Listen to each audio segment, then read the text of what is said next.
মুষ্টিবদ্ধ করো, সমাজ থেকে সকল বৈষম্যের কবর রচনা করবার শপথ নাও। হে হতাশাগ্রস্ত জাতি, আসো আল কোরআনের কাছে, আমরা তোমাদেরকে মুক্তির বার্তা শোনাই, আমরা তোমাদেরকে সান্ত্বনার বাণী শোনাবো। আসো হাতে হাত রাখি, সমস্ত বৈষম্য, জুলুম, স্বৈরতন্ত্রের কবর রচনা করে আল্লাহর কোরআনের সমাজ গড়বার জন্য হাতে হাত রাখি। যদি ইনসাফ কায়েম না করা যায়, ইসলাম অনুসরণ করা যায় না, যদি বেইনসাফের বিরুদ্ধে লড়াই না করতে পারো, মিথ্যে মুসলমানিত্বের দাবি ত্যাগ করো।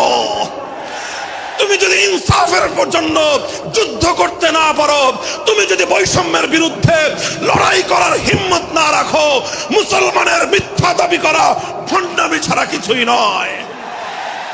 আর সর্বোপরি যদি একটি বৈষম্যহীন সমাজ গড়বার জন্য শাহাদাতের রক্ত দিতে হয়, আবু সাঈদদের মতো বৈষম্যের বিরুদ্ধে বুক পেতে দিয়ে জীবন দেওয়ার জন্য শপথ নিতে হবে। কোরআনে পাকের এক একটা আয়াত, কোরআনের এক একটা বিধান আল্লাহর জমিনে বাস্তবায়ন করার জন্য আমাদের জীবন যৌবনের বাজি লাগায় দিতে হবে, বাজি লাগায় দিতে হবে ইনশাআল্লাহ। ইনসাফ কায়েম করতে গিয়ে ছুরি যদি নিজের সন্তানের হাতের উপর দিয়ে যায়, সে হাত স্তব্ধ হয়ে যাবে না, সে হাত থমকে দাঁড়াতে পারবে না। যেখান দিয়ে ইনসাফ যাবে সেখান দিয়ে ইনসাফকে চালিয়ে দিতে হবে। এই সমাজ, এই জমিন এখন বিপ্লবী চায়। সে বিপ্লব আব্রাহাম লিঙ্কনের আদর্শের বিপ্লব নয়, সে বিপ্লব কার্ল মার্কস, মাও সেতুং আর লেনিনদের বিপ্লব নয়। বাংলার মাটি আরেকটা বিপ্লব দেখতে চায়, সে বিপ্লব হবে আল কোরআনের বিপ্লব, সে বিপ্লব হবে ইসলামী সমাজ গঠনের বিপ্লব। সেই বিপ্লবের জন্য 2000 যুবক নয়, যদি 2 লক্ষ যুবকের তাজা বুকের শাহাদাতের রক্তের প্রয়োজন হয়, সে রক্ত দেওয়ার জন্য শহীদ ঈদগাহে কারা কারা জমায়েত হবে, কারা কারা জমায়েত হবে। হ্যাঁ, এটা শুধু কথার কথা না, শপথ। এটা কথার কথা না, শপথ। এটা অঙ্গীকার। কার সাথে? কার সাথে? যেই অপরাধ করে মন্ত্রীর দুলাভাই ছাড়া পেয়েছে, যেই অপরাধ করার পরে এমপির শালার শাস্তি হয় নাই, যেই অপরাধ করার পরে শিল্পপতির বিচার হয় নাই, যেই অপরাধ করার কারণে রাজনৈতিক নেতার কোনো বিচার হয় নাই, একই অপরাধ দুর্বল, গরিব, অসহায় মানুষ করার পরে তার উপর আইনের শাসন 100 ভাগের জায়গায় 200 ভাগ বাস্তবায়ন করা হয়। আল্লাহ নবী বলেছেন, পৃথিবীতে ইসলাম এসেছে শুধুমাত্র ইবাদত, নামাজ, রোজার, হজ, যাকাতের বিধান বাস্তবায়নের জন্য নয়। ইসলাম দুনিয়াতে আগমন করেছে, তার আগমনের অন্যতম উদ্দেশ্য হলো সমস্ত বৈষম্য দূর করে, জুলুম আর বেইনসাফি দূর করে বিশ্ব সভ্যতায় ন্যায় এবং ইনসাফ কায়েম করা।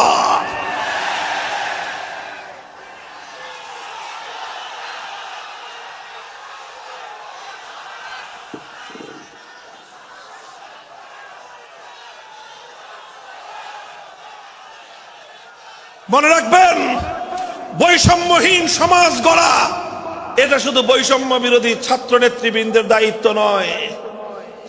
বৈষম্যহীন সমাজ গড়া এটা শুধুমাত্র বৈষম্য বিরোধী ছাত্র নেতৃবৃন্দের দায়িত্ব নয়। বৈষম্যহীন সমাজ গড়া সর্বপ্রথম আল কোরআনের সৈনিকদের দায়িত্ব। বৈষম্যহীন সমাজ গড়া সর্বপ্রথম আল্লাহর নবীর সত্যিকার উম্মতদের দায়িত্ব। ওঠো, দাঁড়াও, হাত মুষ্টিবদ্ধ করো, সমাজ থেকে সকল বৈষম্যের কবর রচনা করবার শপথ নাও। মুহতারাম হাজিরিন, কথাটা খুব জায়গা লক্ষণীয়, শোনার বিষয়। যারা একটা বৈষম্যহীন সমাজ দেখতে চাও, যারা জুলুম এবং অত্যাচারে অতিষ্ঠ হয়ে গিয়েছো, যাদের জীবনকে এই ধরনের অন্যায়, অবিচার, জুলুম, শোষণ, স্বৈরতন্ত্র যাদের অন্তর হৃদয়কে জ্বালিয়ে পুড়িয়ে ছারখার করে দিয়েছে, হে হতাশাগ্রস্ত জাতি, আসো আল কোরআনের কাছে, আমরা তোমাদেরকে মুক্তির বার্তা শোনাই, আমরা তোমাদেরকে সান্ত্বনার বাণী শোনাবো। আসো হাতে হাত রাখি, সমস্ত বৈষম্য জুলুম স্বৈরতন্ত্রের কবর রচনা করে আল্লাহর কোরআনের সমাজ গড়বার জন্য হাতে হাত রাখি। দেখেন আল্লাহ পাক রব্বুল আলামিন যুগে যুগে যত নবী রাসূল প্রেরণ করেছেন, যুগে যুগে যত আসমানি কিতাব আল্লাহর পক্ষ থেকে অবতীর্ণ হয়েছে, কেন হয়েছে? শুধুমাত্র মুসল্লিদের সমাজ গড়বার জন্য নয়, শুধুমাত্র রোজাদার সমাজ গড়ার জন্য নয়, অবশ্যই কোরআন এবং কিতাব নাজিল হয়েছে নামাজের জন্য, অবশ্যই কোরআন এবং কিতাব নাজিল হয়েছে রোজা হজ যাকাত সহ আল্লাহ পাকের যাবতীয় বিধান সমাজে বাস্তবায়ন করার জন্য। তবে একমাত্র এটাই উদ্দেশ্য নয়, বরং সমস্ত কিতাব, সমস্ত নবী রাসূল দুনিয়াতে আগমন করার অন্যতম একটা মৌলিক লক্ষ্য। কোরআনে পাকের সূরাতুল হাদীদ থেকে তেলাওয়াত করেন, অর্থ বুঝেন, মর্ম বুঝার চেষ্টা করেন। লাকাদ আরসালনা রুসুলানা বিল বায়িনাতি ওয়াল হুদা ওয়া আনজালনা মাআহুমুল কিতাবা ওয়াল মিজান লিয়াকুমান নাসু বিল কিসত। আল্লাহ কোরআন বলছে যে আমি নবী রাসূল পাঠিয়েছি, আসমান থেকে যুগে যুগে কিতাব নাজিল করেছি। এই সব কিছুর অন্যতম একটা উদ্দেশ্য হলো লিয়াকুমান নাসু বিল কিসতি। কোরআন নাজিলের উদ্দেশ্য, নবী প্রেরণের উদ্দেশ্য, শরীয়ত প্রেরণের উদ্দেশ্য, ধর্ম প্রেরণের উদ্দেশ্য হলো, অন্যতম উদ্দেশ্য হলো লিয়াকুমান নাসু বিল কিসতি। মানব সমাজ থেকে অন্যায়, অবিচার, জুলুম, শোষণ দূরীভূত করে ন্যায় এবং ইনসাফ কায়েম করা, এটাই হলো ইসলামের অন্যতম মৌলিক লক্ষ্য। যদি ইনসাফ কায়েম না করা যায়, ইসলাম অনুসরণ করা যায় না। যদি বেইনসাফের বিরুদ্ধে লড়াই না করতে পারো, মিথ্যে মুসলমানিত্বের দাবি ত্যাগ করো। তুমি যদি ইনসাফের জন্য যুদ্ধ করতে না পারো, তুমি যদি বৈষম্যের বিরুদ্ধে লড়াই করার হিম্মত না রাখো, মুসলমানের মিথ্যা দাবি করা ভণ্ডামি ছাড়া কিছুই নয়।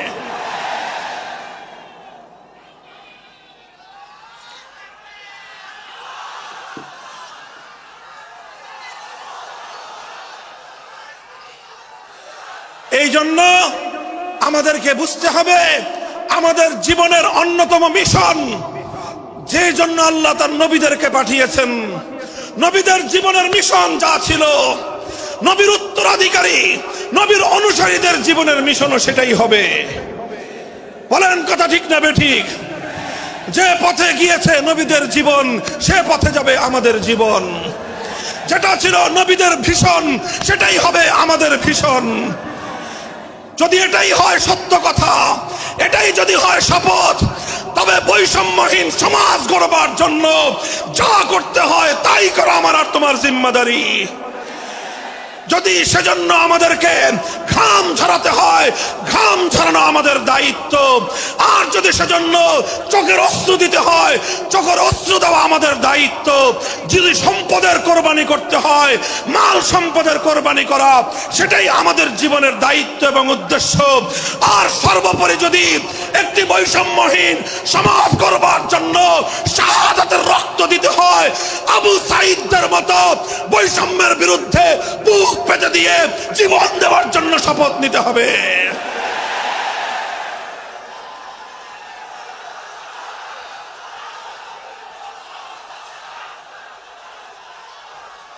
এই প্রস্তুত থাকবেন তো ইনশাআল্লাহ?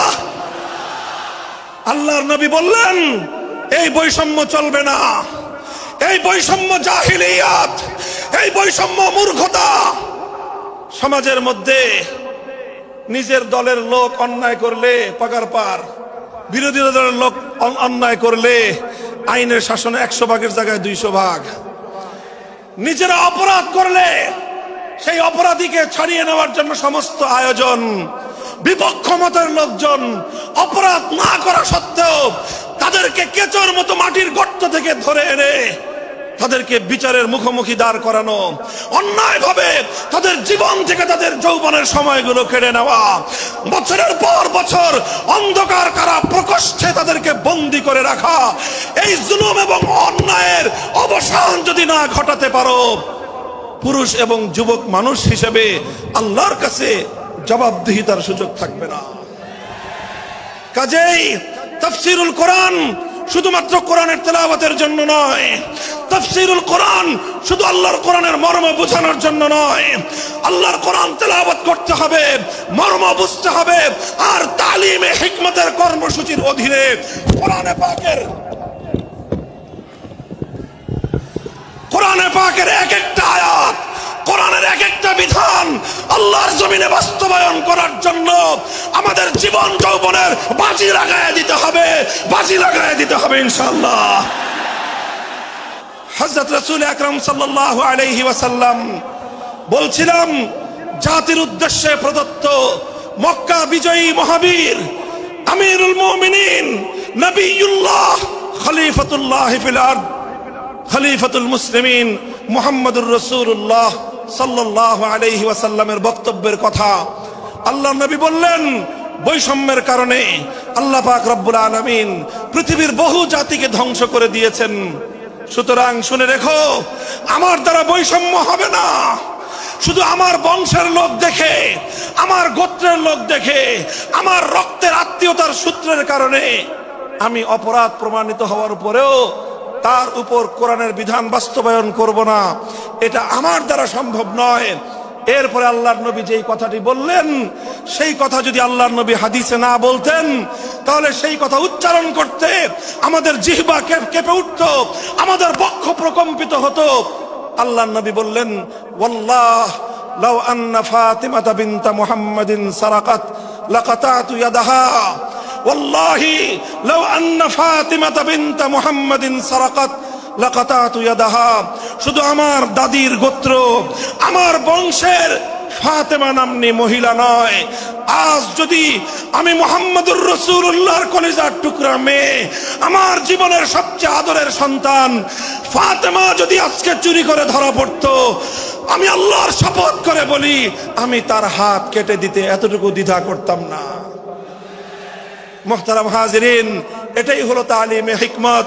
আল্লাহর কোরআনের বিধান বাস্তবায়ন করতে গিয়ে ছুরি যদি নিজের সন্তানের গলার উপর দিয়ে যায়, ইব্রাহিম খলিলুল্লাহর মতো ছুরি চালায় দিতে দ্বিধা করা যাবে না। যদি ইনসাফ কায়েম করতে গিয়ে ছুরি যদি নিজের সন্তানের হাতের উপর দিয়ে যায়, সে হাত স্তব্ধ হয়ে যাবে না, সে হাত থমকে দাঁড়াতে পারবে না। যেখান দিয়ে ইনসাফ যাবে, সেখান দিয়ে ইনসাফকে চালিয়ে দিতে হবে। রাসূল আকরাম সাল্লাল্লাহু আলাইহি ওয়াসাল্লাম ঘোষণা করলেন, আল্লাহর আয়াত নাযিল হলো, ইয়া আইয়ুহাল্লাযীনা আমানুত্তাকুল্লাহ ওয়া যারু মা বাকিয়া মিনার রিবা ইন কুনতুম মুমিনিন। হে মুমিনগণ, সুদকে তোমরা পরিহার করো যদি ঈমানদার হয়ে থাকো। যদি ঈমানদার হয়ে থাকো, কি করো তোমরা? সুদকে পরিহার করো। কি করো? ইত্তাকুল্লাহ, তোমরা আল্লাহকে ভয় করো।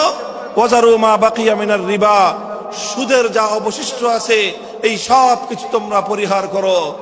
আর যদি না করো, সুদ যদি তোমরা পরিহার না করো, ফাজানু বিহারবিম মিনাল্লাহি ওয়া রাসূলিহি, আল্লাহ এবং তার রাসূলের পক্ষ থেকে যুদ্ধের ঘোষণা শুনে নাও।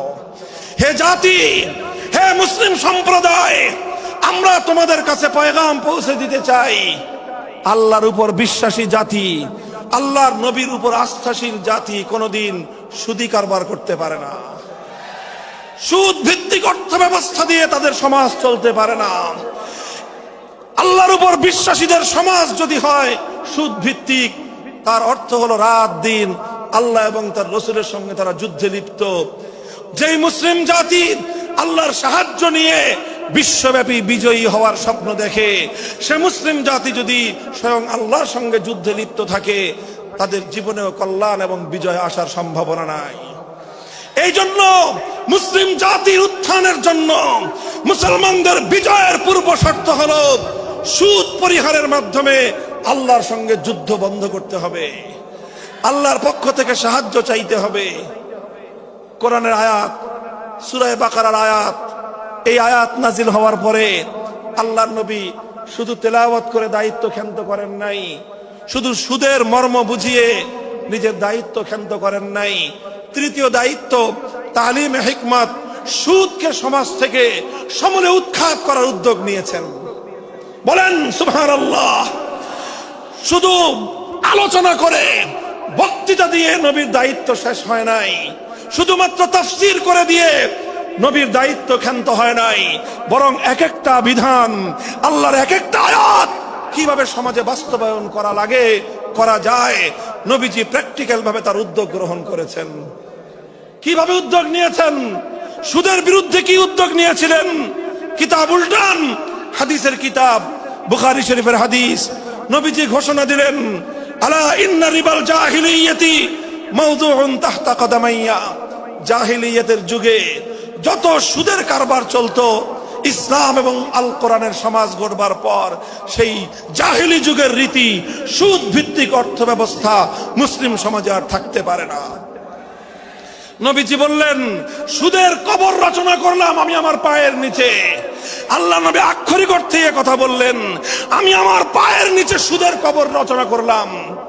এরপরে আল্লাহ নবী ঘোষণা দিলেন, অনেকে আছো তোমরা যারা আগে কুফরির জামানায় জাহিলিয়াতের যুগে সুদের উপর লগ্নি করেছো, সুদের উপর মানুষকে ঋণ দিয়েছো, সুদী মহাজন যারা সুদের ভিত্তিতে মানুষকে টাকা দিয়েছো, এইরকম কাজ কারবার যারা করত, সেই যুগে তাদের মধ্যে একজন ছিলেন স্বয়ং আল্লাহর নবীর চাচা হযরত আব্বাস বিন আব্দুল মুত্তালিব রাদিয়াল্লাহু আনহু। মক্কার ঘরে ঘরে আব্বাস রাদিয়াল্লাহু আনহু মানুষের কাছে ঋণ টাকা দিতেন, টাকা পাওনা ছিল এবং সকল টাকা লগ্নি করা ছিল, বিনিয়োগ করা ছিল সুদের ভিত্তিতে। আল্লাহর নবী ঘোষণা করলেন, জাহেলি যুগের সমস্ত সুদ আমি আল্লাহর নবী মওকুফ ঘোষণা করলাম। সর্বপ্রথম যেই সুদ আমি মাফ ঘোষণা করলাম সেটা হলো আমার চাচা আব্বাসের সুদ। কাউকে আমার চাচার কাছ থেকে যারা ঋণ নিয়েছিল, কেউ আর আমার চাচার সুদ দিতে হবে না, শুধুমাত্র মূল পুঁজিটা ফেরত দিবে। সুদ আজ থেকে কবর রচনা করা হলো। হে মুসলমান, যেই সুদের কবর রচনা করে সেই কবরের উপর ইসলামের বিজয়ের বুনিয়াদ কায়েম হয়েছিল, ইসলামের বিজয়ের কেতন উড়েছিল। অন্যায় বৈষম্যের কবর রচনা করে, সুদ ভিত্তিক অর্থ ব্যবস্থার কবর রচনা করে আজ মুসলমানেরা আবার সেই কবর খুঁড়ে সেখান থেকে জুলুম, অত্যাচার, সুদ ভিত্তিক অর্থ ব্যবস্থাকে কবরের পচা মাল, কবরের মরা পচা করা লাশ মুসলিম সমাজের মধ্যে আবার পুনর্বাসিত করেছে। এজন্যই আজ মুসলমানদের এই অধপতন। যদি মুক্তি চাও, যদি মুক্তি চাও, শুধুমাত্র ইবাদত দিয়ে মুক্তি আসবে না। ইবাদত যেমন করতে হবে, যেরকম নামাজ, রোজা, হজ, যাকাত, তাসবিহ, তাহলিল আদায় করতে হবে, ঠিক একই ভাবে সমাজ সংস্কার করার জন্য সমাজ থেকে জুলুম দূর করতে হবে, বৈষম্য দূর করতে হবে, বেইনসাফি দূর করতে হবে, সুদ ভিত্তিক অর্থ ব্যবস্থার বিরুদ্ধে জাতীয়ভাবে ঐক্য গড়ে তুলে সুদের বিরুদ্ধে যুদ্ধ ঘোষণা করতে হবে। রাজি আছেন তো ইনশাআল্লাহ? আল্লাহ পাক তৌফিক দান করেন। হাত নামান। 3 দফা কর্মসূচি গেল, তালিমে হিকমত সর্বশেষ আলোচনা ও সমাপ্তির দিকে। নবীজির 4 নম্বর কর্মসূচি হলো ওয়ায়ুআল্লিমুহুমুল কিতাবা ওয়াল হিকমাতা ওয়া ইউযাক্কিহিম। ইউযাক্কিহিম অর্থ হলো তাজকিয়া। তাজকিয়ার অনেক অর্থ। তাজকিয়া বলে শুধুমাত্র পীর মুরিদি বোঝানো হয়, তাজকিয়া বলে শুধুমাত্র তাসাউফ চর্চা বোঝানো হয়, তাজকিয়া বলে শুধুমাত্র কিছু ওজিফা আদায় করা বোঝানো হয়। তাজকিয়ার আসল সার মর্ম হলো, একটু লক্ষ্য করে বুঝেন, খুব গভীর এবং তাৎপর্যময় একটা কথা। তাজকিয়ার মূল অর্থ হলো, দেখেন কর্মসূচি ছিল কয়টা? 4টা। 1 নম্বর কর্মসূচি ছিল তেলাওয়াতে কিতাবুল্লাহ, আল্লাহর কিতাবের তেলাওয়াত। 2 নম্বর কর্মসূচি ছিল তালিমে কিতাব, কিতাবুল্লাহ, আল্লাহর কিতাবের মর্ম বোঝানো। 3 নম্বর কর্মসূচি ছিল তালিমে হিকমত, অর্থাৎ আল্লাহর কিতাবের প্রত্যেকটা বিধান, প্রত্যেকটা বিষয়কে প্র্যাকটিক্যাল আমলে পরিণত করা, কার্যে পরিণত করা। কথা ঠিক না বেঠিক? 3 নম্বর কর্মসূচি হলো শুধু আমলে পরিণত করাই দায়িত্ব শেষ নয়, বরং আমলে পরিণত করার পরেও আরো অগ্রসর হতে হবে। 4 নম্বর কর্মসূচি হলো আল্লাহর কোরআনকে নিজের আখলাক এবং নিজের চরিত্রে পরিণত করা। কোরআনকে চরিত্রে পরিণত করা, কোরআনের চরিত্র অর্জন করা, কোরআন যে আখলাকের কথা বলেছে, কোরআন যেই চরিত্রের কথা বলেছে, সেই কোরআনই চরিত্র যখন একজন মানুষ গঠন করতে পারে, এটাকেই বলা হয় তাজকিয়া, এটার নামই হলো তাসাউফ। মুহতারাম হাজিরিন, আল্লাহর নবী নিজের জীবনে শতভাগ 100% আল্লাহর কোরআনকে নিজের চরিত্রে পরিণত করতে পেরেছিলেন। এই জন্য যদি কেউ জিজ্ঞাসা করে আল্লাহর নবীর সিরাত কি, নবীর জীবনীটা কি বলেন তো, সবচেয়ে সংক্ষিপ্ত অথচ সবচেয়ে পূর্ণাঙ্গ জবাব হলো, কি বললাম, সবচেয়ে সংক্ষিপ্ত অথচ সবচেয়ে পূর্ণাঙ্গ। নবীর জীবন সম্পর্কে সবচেয়ে সংক্ষিপ্ত এবং সবচেয়ে পূর্ণাঙ্গ বর্ণনা হলো কানা খুলুকুহু আল কোরআন, আমার নবীর চরিত্র ছিল কোরআন। কোরআন যা বলেছে নবীর চরিত্রে সেটা বাস্তবায়িত হয়েছে, নবীর আখলাকে সেটা বাস্তবায়িত হয়েছে। নবীজির কথাবার্তা, নবীজির উঠা বসা, নবীজির আচার ব্যবহার, নবীজির প্রত্যেকটা অ্যাক্টিভিটি, এমনকি চিন্তা চেতনা সব যখন আল্লাহর কোরআন অনুযায়ী তৈরি হয়, তখন সেটাকেই বলা হয় তাজকিয়া। আর এটাই হলো কোরআনকে কেন্দ্র করে চতুর্থ কর্মসূচি। মুহতারাম হাজিরিন, আমি আমার আলোচনা এবার সমাপ্তির দিকে টেনে নিয়ে যাই। আসুন আমরা আল্লাহর কোরআনকে সেন্টারে রেখে একটা সমাজ বিনির্মাণের চেষ্টা করি। সেই সমাজ বিনির্মাণের জন্য প্রথম কাজ, ঘরে ঘরে কানে কানে কোরআনের তেলাওয়াতের আওয়াজ পৌঁছে দেই। 2 নম্বর, প্রতিটি মুসলমানের কাছে কোরআনের মর্ম বোঝানোর চেষ্টা পৌঁছে দেই। 3 নম্বর হলো কোরআনের প্রত্যেকটা বিধান সমাজে, ব্যক্তিগত জীবনে, পরিবার জীবনে, সমাজে, রাষ্ট্র জীবনে বাস্তবায়ন করার উদ্যোগ নেই। চতুর্থ কর্মসূচি হলো আল্লাহর কোরআনকে নিজের আখলাক, নিজের চরিত্রে রূপান্তরিত করার জন্য সর্বাত্মক চেষ্টা চালাই। ইনশাআল্লাহ রাজি আছি তো? ইনশাআল্লাহ রাজি আছেন তো? আল্লাহর কোরআন শুধুমাত্র তেলাওয়াত নয়, শুধুমাত্র তাফসীর আর ব্যাখ্যা নয়, এই কোরআনকে বাস্তবে পরিণত করবার জন্য মুসলমানরা যদি উদ্যোগ গ্রহণ করে, আগামীর বিশ্ব হবে ইসলামের বিশ্ব, আগামীর বিশ্ব হবে আল কোরআনের বিশ্ব ইনশাআল্লাহ। বাংলাদেশ নিয়ে আমার আখেরি বার্তা এখন হলো, বিপ্লবের জন্য বাংলাদেশ উর্বর হয়ে আছে। কথা বলেন ঠিক না বেঠিক? বৃষ্টির পানি পড়লে যেভাবে শীতকালের পরে বৃষ্টির পানি পড়ার সঙ্গে সঙ্গে ফসলের মাঠ যেমন চাষাবাদের জন্য উর্বর হয়ে যায়, আবু সাইদ, মুগ্ধ, সিফাত হাসান, এভাবে আমাদের অসংখ্য অগণিত বীর শহীদদের রক্ত ভেজায় বাংলার মাটি এখন ইসলামী বিপ্লবের জন্য উর্বর হয়ে আছে, আল কোরআনের বিপ্লবের জন্য উর্বর হয়ে আছে। এই সমাজ, এই জমিন এখন বিপ্লবী চায়। সে বিপ্লব আব্রাহাম লিঙ্কনের আদর্শের বিপ্লব নয়, সে বিপ্লব কার্ল মার্কস, মাও সেতুং আর লেনিনদের বিপ্লব নয়। বাংলার মাটি আরেকটা বিপ্লব দেখতে চায়, সে বিপ্লব হবে আল কোরআনের বিপ্লব, সে বিপ্লব হবে ইসলামী সমাজ গঠনের বিপ্লব। সেই বিপ্লবের জন্য 2000 যুবক নয়, যদি 2 লক্ষ যুবকের তাজা বুকের শাহাদাতের রক্তের প্রয়োজন হয়, সে রক্ত দেওয়ার জন্য শহীদ ঈদগাহে কারা কারা জমায়েত হবে, কারা কারা জমায়েত হবে। হ্যাঁ, এটা শুধু কথার কথা না, শপথ। এটা কথার কথা না, শপথ। এটা অঙ্গীকার। কার সাথে? কার সাথে? ইনশাআল্লাহ এই শপথ এবং অঙ্গীকারের উপর আমরা আমাদের জীবনের অবশিষ্ট সময়গুলো অতিক্রম করার চেষ্টা করব। করবেন তো ইনশাআল্লাহ? আল্লাহ পাক কবুল করুন, তৌফিক দান করেন।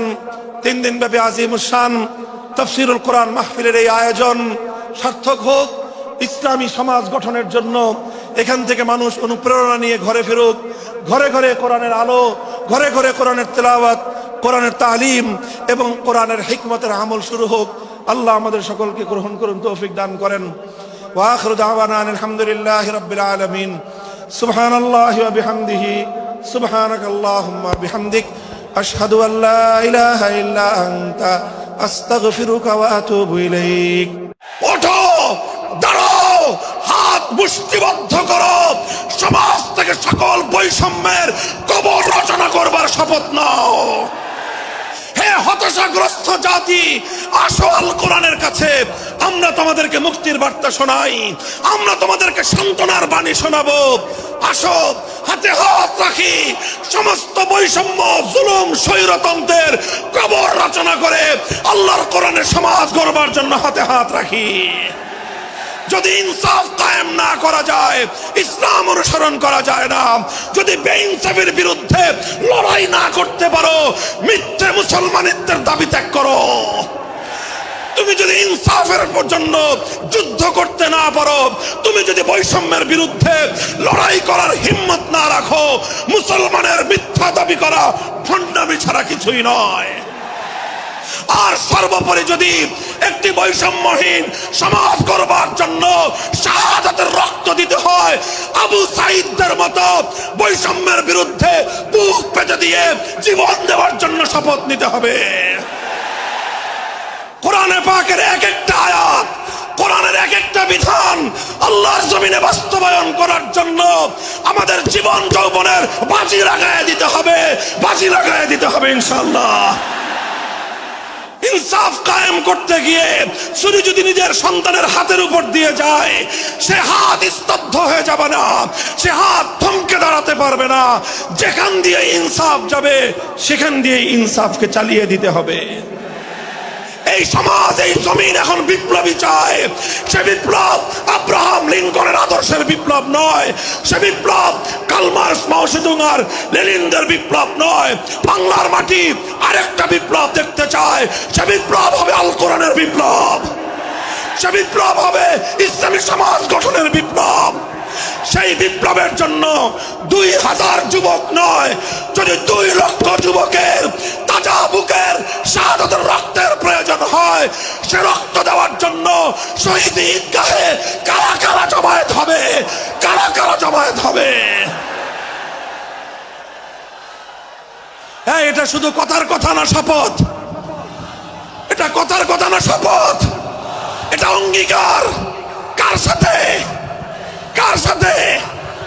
যেই অপরাধ করে মন্ত্রীর দুলাভাই ছাড়া পেয়েছে, যেই অপরাধ করার পরে এমপির শালার শাস্তি হয় নাই, যেই অপরাধ করার পরে শিল্পপতির বিচার হয় নাই, যেই অপরাধ করার কারণে রাজনৈতিক নেতার কোনো বিচার হয় নাই, একই অপরাধ দুর্বল, গরিব, অসহায় মানুষ করার পরে তার উপর আইনের শাসন 100 ভাগের জায়গায় 200 ভাগ বাস্তবায়ন করা হয়। আল্লাহ নবী বলেছেন, পৃথিবীতে ইসলাম এসেছে শুধুমাত্র ইবাদত, নামাজ, রোজার, হজ, যাকাতের বিধান বাস্তবায়নের জন্য নয়। ইসলাম দুনিয়াতে আগমন করেছে, তার আগমনের অন্যতম উদ্দেশ্য হলো সমস্ত বৈষম্য দূর করে, জুলুম আর বেইনসাফি দূর করে বিশ্ব সভ্যতায় ন্যায় এবং ইনসাফ কায়েম করা।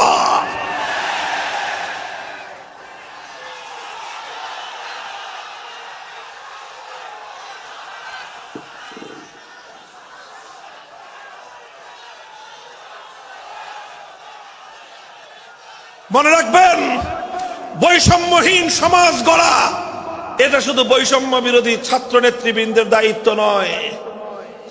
বৈষম্যহীন সমাজ গড়া এটা শুধুমাত্র বৈষম্য বিরোধী ছাত্র নেতৃবৃন্দের দায়িত্ব নয়। বৈষম্যহীন সমাজ গড়া সর্বপ্রথম আল কোরআনের সৈনিকদের দায়িত্ব। বৈষম্যহীন সমাজ গড়া সর্বপ্রথম আল্লাহর নবীর সত্যিকার উম্মতদের দায়িত্ব। ওঠো, দাঁড়াও, হাত মুষ্টিবদ্ধ করো, সমাজ থেকে সকল বৈষম্যের কবর রচনা করবার শপথ নাও। মুহতারাম হাজিরিন, কথাটা খুব জায়গা লক্ষণীয়, শোনার বিষয়। যারা একটা বৈষম্যহীন সমাজ দেখতে চাও, যারা জুলুম এবং অত্যাচারে অতিষ্ঠ হয়ে গিয়েছ, যাদের জীবনকে এই ধরনের অন্যায়, অবিচার, জুলুম, শোষণ, স্বৈরতন্ত্র যাদের অন্তর হৃদয়কে জ্বালিয়ে পুড়িয়ে ছারখার করে দিয়েছে, হে হতাশাগ্রস্ত জাতি, আসো আল কোরআনের কাছে, আমরা তোমাদেরকে মুক্তির বার্তা শোনাই, আমরা তোমাদেরকে সান্ত্বনার বাণী শোনাবো। আসো হাতে হাত রাখি, সমস্ত বৈষম্য জুলুম স্বৈরতন্ত্রের কবর রচনা করে আল্লাহর কোরআনের সমাজ গড়বার জন্য হাতে হাত রাখি। দেখেন আল্লাহ পাক রব্বুল আলামিন যুগে যুগে যত নবী রাসূল প্রেরণ করেছেন, যুগে যুগে যত আসমানি কিতাব আল্লাহর পক্ষ থেকে অবতীর্ণ হয়েছে, কেন হয়েছে? শুধুমাত্র মুসল্লিদের সমাজ গড়বার জন্য নয়, শুধুমাত্র রোজাদার সমাজ গড়ার জন্য নয়, অবশ্যই কোরআন এবং কিতাব নাজিল হয়েছে নামাজের জন্য, অবশ্যই কোরআন এবং কিতাব নাজিল হয়েছে রোজা হজ যাকাত সহ আল্লাহ পাকের যাবতীয় বিধান সমাজে বাস্তবায়ন করার জন্য।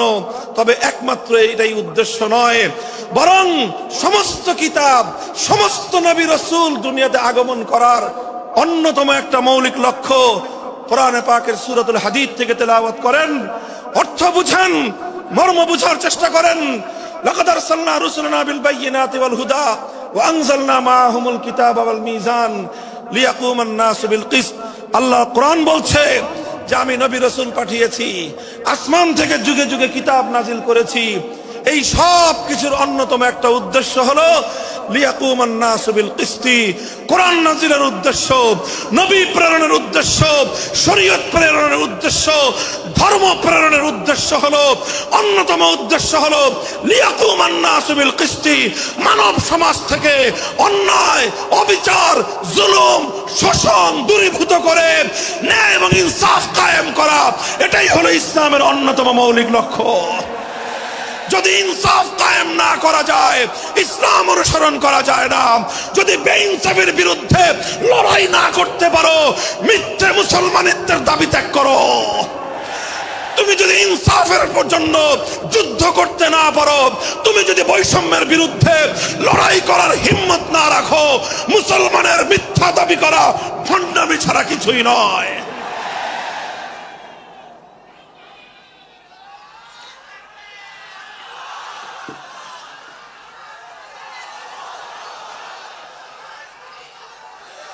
এই জন্য আমাদেরকে বুঝতে হবে, আমাদের জীবনের অন্যতম মিশন, যে জন্য আল্লাহ তার নবীদেরকে পাঠিয়েছেন, নবীদের জীবনের মিশন যা ছিল, নবীর উত্তরাধিকারী, নবীর অনুসারীদের জীবনের মিশনও সেটাই হবে।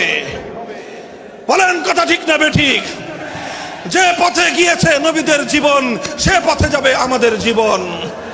যেটা ছিল নবীদের ভীষণ, সেটাই হবে আমাদের ভীষণ।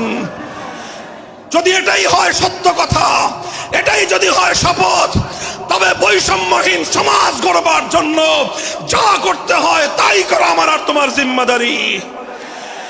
যদি সেজন্য আমাদেরকে ঘাম ঝরাতে হয়, ঘাম ঝরানো আমাদের দায়িত্ব। আর যদি সেজন্য চোখের অস্ত্র দিতে হয়, চোখের অস্ত্র দেওয়া আমাদের দায়িত্ব। যদি সম্পদের কোরবানি করতে হয়, মাল সম্পদের কোরবানি করা, সেটাই আমাদের জীবনের দায়িত্ব এবং উদ্দেশ্য। আর সর্বোপরি যদি একটি বৈষম্যহীন সমাজ গড়বার জন্য শাহাদাতের রক্ত দিতে হয়, আবু সাঈদদের মতো বৈষম্যের বিরুদ্ধে বুক পেতে দিয়ে জীবন দেওয়ার জন্য শপথ নিতে হবে।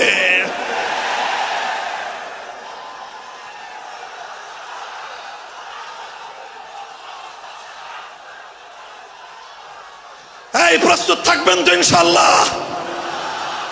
আল্লাহর নবী বললেন এই বৈষম্য চলবে না, এই বৈষম্য জাহিলিয়াত, এই বৈষম্য মূর্খতা। সমাজের মধ্যে নিজের দলের লোক অন্যায় করলে পাগার পার, বিরোধী দলের লোক অন্যায় করলে আইনের শাসনে 100 ভাগের জায়গায় 200 ভাগ। নিজেরা অপরাধ করলে সেই অপরাধীকে ছাড়িয়ে নেওয়ার জন্য সমস্ত আয়োজন। বিপক্ষ মতের লোকজন অপরাধ না করা সত্ত্বেও তাদেরকে কেচোর মতো মাটির গর্ত থেকে ধরে এনে তাদেরকে বিচারের মুখোমুখি দাঁড় করানো, অন্যায় ভাবে তাদের জীবন থেকে তাদের যৌবনের সময়গুলো কেড়ে নেওয়া, বছরের পর বছর অন্ধকার কারা প্রকোষ্ঠে তাদেরকে বন্দী করে রাখা। এই জুলুম এবং অন্যায়ের অবসান যদি না ঘটাতে পারো, পুরুষ এবং যুবক মানুষ হিসেবে আল্লাহর কাছে জবাবদিহিতার সুযোগ থাকবে না। কাজেই তাফসীরুল কোরআন শুধুমাত্র কোরআনের তেলাওয়াতের জন্য নয়, তাফসীরুল কোরআন শুধু আল্লাহর কোরআনের মর্ম বোঝানোর জন্য নয়, আল্লাহর কোরআন তেলাওয়াত করতে হবে, মর্ম বুঝতে হবে, আর তালিমে হিকমতের কর্মসূচির অধীনে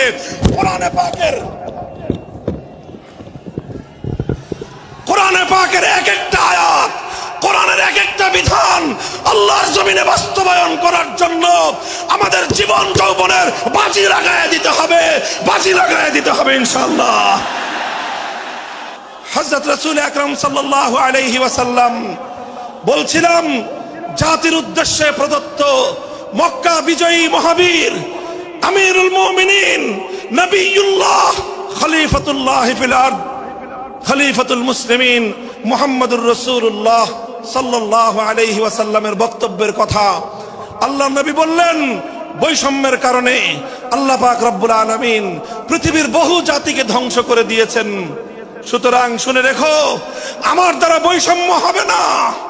শুধু আমার বংশের লোক দেখে, আমার গোত্রের লোক দেখে, আমার রক্তের আত্মীয়তার সূত্রের কারণে আমি অপরাধ প্রমাণিত হওয়ার পরেও তার উপর কোরআনের বিধান বাস্তবায়ন করব না, এটা আমার দ্বারা সম্ভব নয়।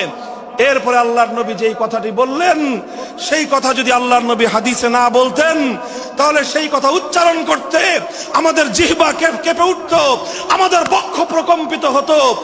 আল্লাহর নবী বললেন, ওয়াল্লাহ লাউ আন্না ফাতিমাতা বিনতা মুহাম্মাদিন সারাকাত লাকাতাতু ইয়াদাহা, ওয়াল্লাহি লাউ আন্না ফাতিমাতা বিনতা মুহাম্মাদিন সারাকাত লাকাতাতু ইয়াদাহা।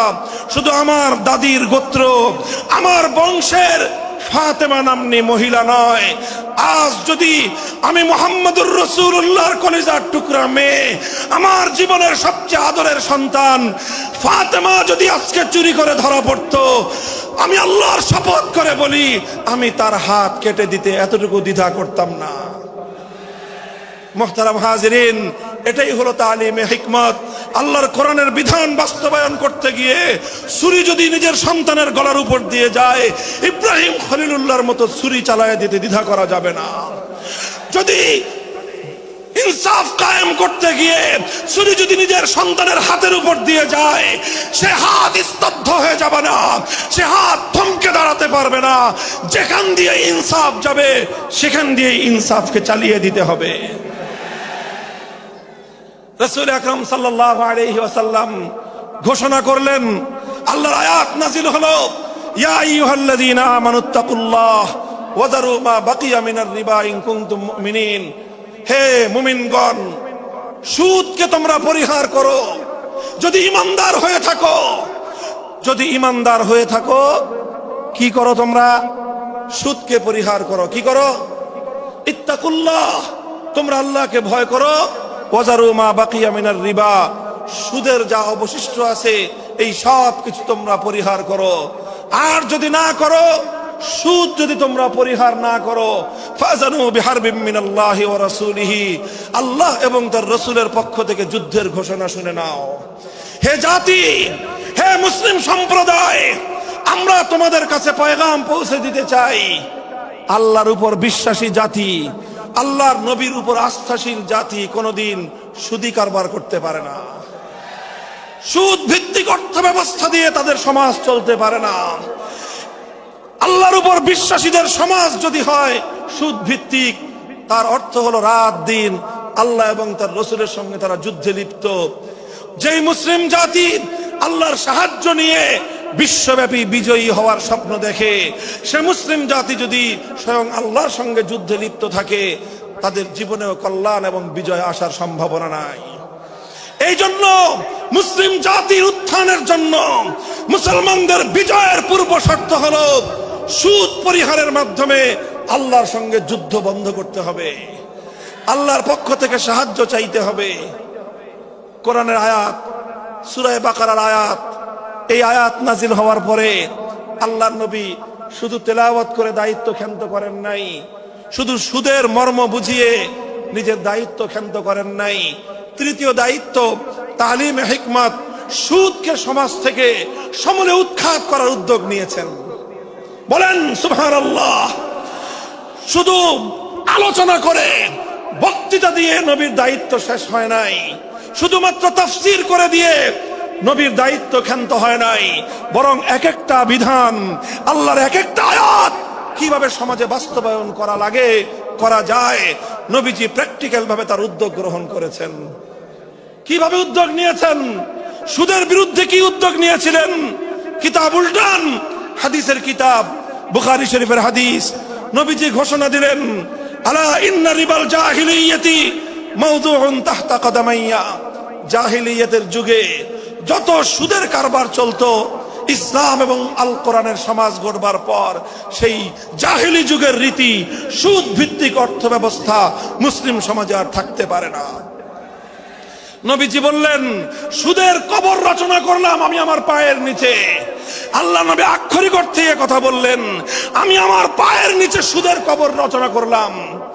এরপরে আল্লাহ নবী ঘোষণা দিলেন, অনেকে আছো তোমরা যারা আগে কুফরির জামানায় জাহিলিয়াতের যুগে সুদের উপর লগ্নি করেছো, সুদের উপর মানুষকে ঋণ দিয়েছো, সুদী মহাজন যারা সুদের ভিত্তিতে মানুষকে টাকা দিয়েছো, এইরকম কাজ কারবার যারা করত, সেই যুগে তাদের মধ্যে একজন ছিলেন স্বয়ং আল্লাহর নবীর চাচা হযরত আব্বাস বিন আব্দুল মুত্তালিব রাদিয়াল্লাহু আনহু।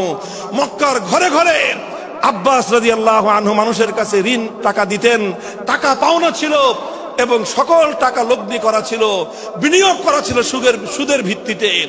আল্লাহর নবী ঘোষণা করলেন, জাহেলি যুগের সমস্ত সুদ আমি আল্লাহর নবী মওকুফ ঘোষণা করলাম। সর্বপ্রথম যেই সুদ আমি মাফ ঘোষণা করলাম সেটা হলো আমার চাচা আব্বাসের সুদ। কাউকে আমার চাচার কাছ থেকে যারা ঋণ নিয়েছিল, কেউ আর আমার চাচার সুদ দিতে হবে না, শুধুমাত্র মূল পুঁজিটা ফেরত দিবে। সুদ আজ থেকে কবর রচনা করা হলো। হে মুসলমান, যেই সুদের কবর রচনা করে সেই কবরের উপর ইসলামের বিজয়ের বুনিয়াদ কায়েম হয়েছিল, ইসলামের বিজয়ের কেতন উড়েছিল।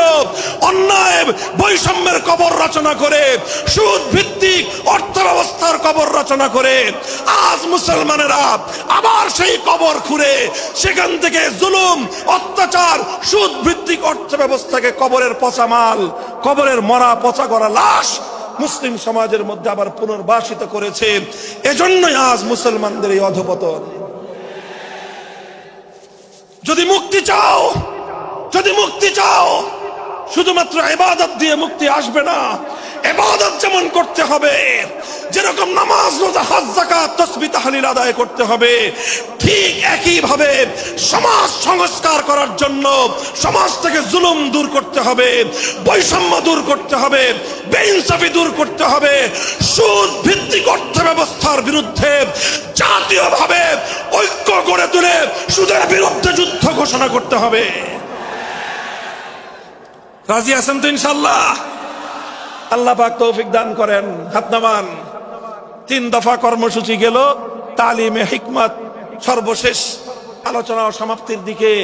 নবীজির 4 নম্বর কর্মসূচি হলো ওয়া ইউআল্লিমুহুমুল কিতাবা ওয়াল হিকমাতা ওয়া ইউযাক্কিহিম। ইউযাক্কিহিম অর্থ হলো তাজকিয়া। তাজকিয়ার অনেক অর্থ। তাজকিয়া বলে শুধুমাত্র পীর মুরিদি বোঝানো হয়, তাজকিয়া বলে শুধুমাত্র তাসাউফ চর্চা বোঝানো হয়, তাজকিয়া বলে শুধুমাত্র কিছু ওজিফা আদায় করা বোঝানো হয়। তাজকিয়ার আসল সারমর্ম হলো, একটু লক্ষ্য করে বুঝেন, খুব গভীর এবং তাৎপর্যময় একটা কথা। তাজকিয়ার মূল অর্থ হলো, দেখেন কর্মসূচি ছিল কয়টা? 4টা। 1 নম্বর কর্মসূচি ছিল তেলাওয়াতে কিতাবুল্লাহ, আল্লাহর কিতাবের তেলাওয়াত। 2 নম্বর কর্মসূচি ছিল তালিমে কিতাব, কিতাবুল্লাহ, আল্লাহর কিতাবের মর্ম বোঝানো। 3 নম্বর কর্মসূচি ছিল তালিমে হিকমত, অর্থাৎ আল্লাহর কিতাবের প্রত্যেকটা বিধান, প্রত্যেকটা বিষয়কে প্র্যাকটিক্যাল আমলে পরিণত করা, কার্যে পরিণত করা। কথা ঠিক না বেঠিক? 3 নম্বর কর্মসূচি হলো শুধু আমলে পরিণত করাই দায়িত্ব শেষ নয়, বরং আমলে পরিণত করার পরেও আরো অগ্রসর হতে হবে। 4 নম্বর কর্মসূচি হলো আল্লাহর কোরআনকে নিজের আখলাক এবং নিজের চরিত্রে পরিণত করা। কোরআনকে চরিত্রে পরিণত করা, কোরআনের চরিত্র অর্জন করা। কোরআন যে আখলাকের কথা বলেছে, কোরআন যেই চরিত্রের কথা বলেছে, সেই কোরআনী চরিত্র যখন একজন মানুষ গঠন করতে পারে, এটাকেই বলা হয় তাজকিয়া, এটার নামই হলো তাসাউফ। মুহতারাম হাজিরিন, আল্লাহর নবী নিজের জীবনে 100% 100% আল্লাহর কোরআনকে নিজের চরিত্রে পরিণত করতে পেরেছিলেন। এই জন্য যদি কেউ জিজ্ঞাসা করে আল্লাহর নবীর সিরাত কি, নবীর জীবনীটা কি বলেন তো, সবচেয়ে সংক্ষিপ্ত অথচ সবচেয়ে পূর্ণাঙ্গ জবাব হলো, কি বললাম, সবচেয়ে সংক্ষিপ্ত অথচ সবচেয়ে পূর্ণাঙ্গ। নবীর জীবন সম্পর্কে সবচেয়ে সংক্ষিপ্ত এবং সবচেয়ে পূর্ণাঙ্গ বর্ণনা হলো কানা খুলুকুহু আল কোরআন, আমার নবীর চরিত্র ছিল কোরআন। কোরআন যা বলেছে নবীর চরিত্রে সেটা বাস্তবায়িত হয়েছে, নবীর আখলাকে সেটা বাস্তবায়িত হয়েছে। নবীজির কথাবার্তা, নবীজির উঠা বসা, নবীজির আচার ব্যবহার, নবীজির প্রত্যেকটা অ্যাক্টিভিটি, এমনকি চিন্তা চেতনা সব যখন আল্লাহর কোরআন অনুযায়ী তৈরি হয়, তখন সেটাকেই বলা হয় তাজকিয়া। আর এটাই হলো কোরআনকে কেন্দ্র করে চতুর্থ কর্মসূচি। মুহতারাম হাজিরিন, আমি আমার আলোচনা এবার সমাপ্তির দিকে টেনে নিয়ে যাই। আসুন আমরা আল্লাহর কোরআনকে সেন্টারে রেখে একটা সমাজ বিনির্মাণের চেষ্টা করি।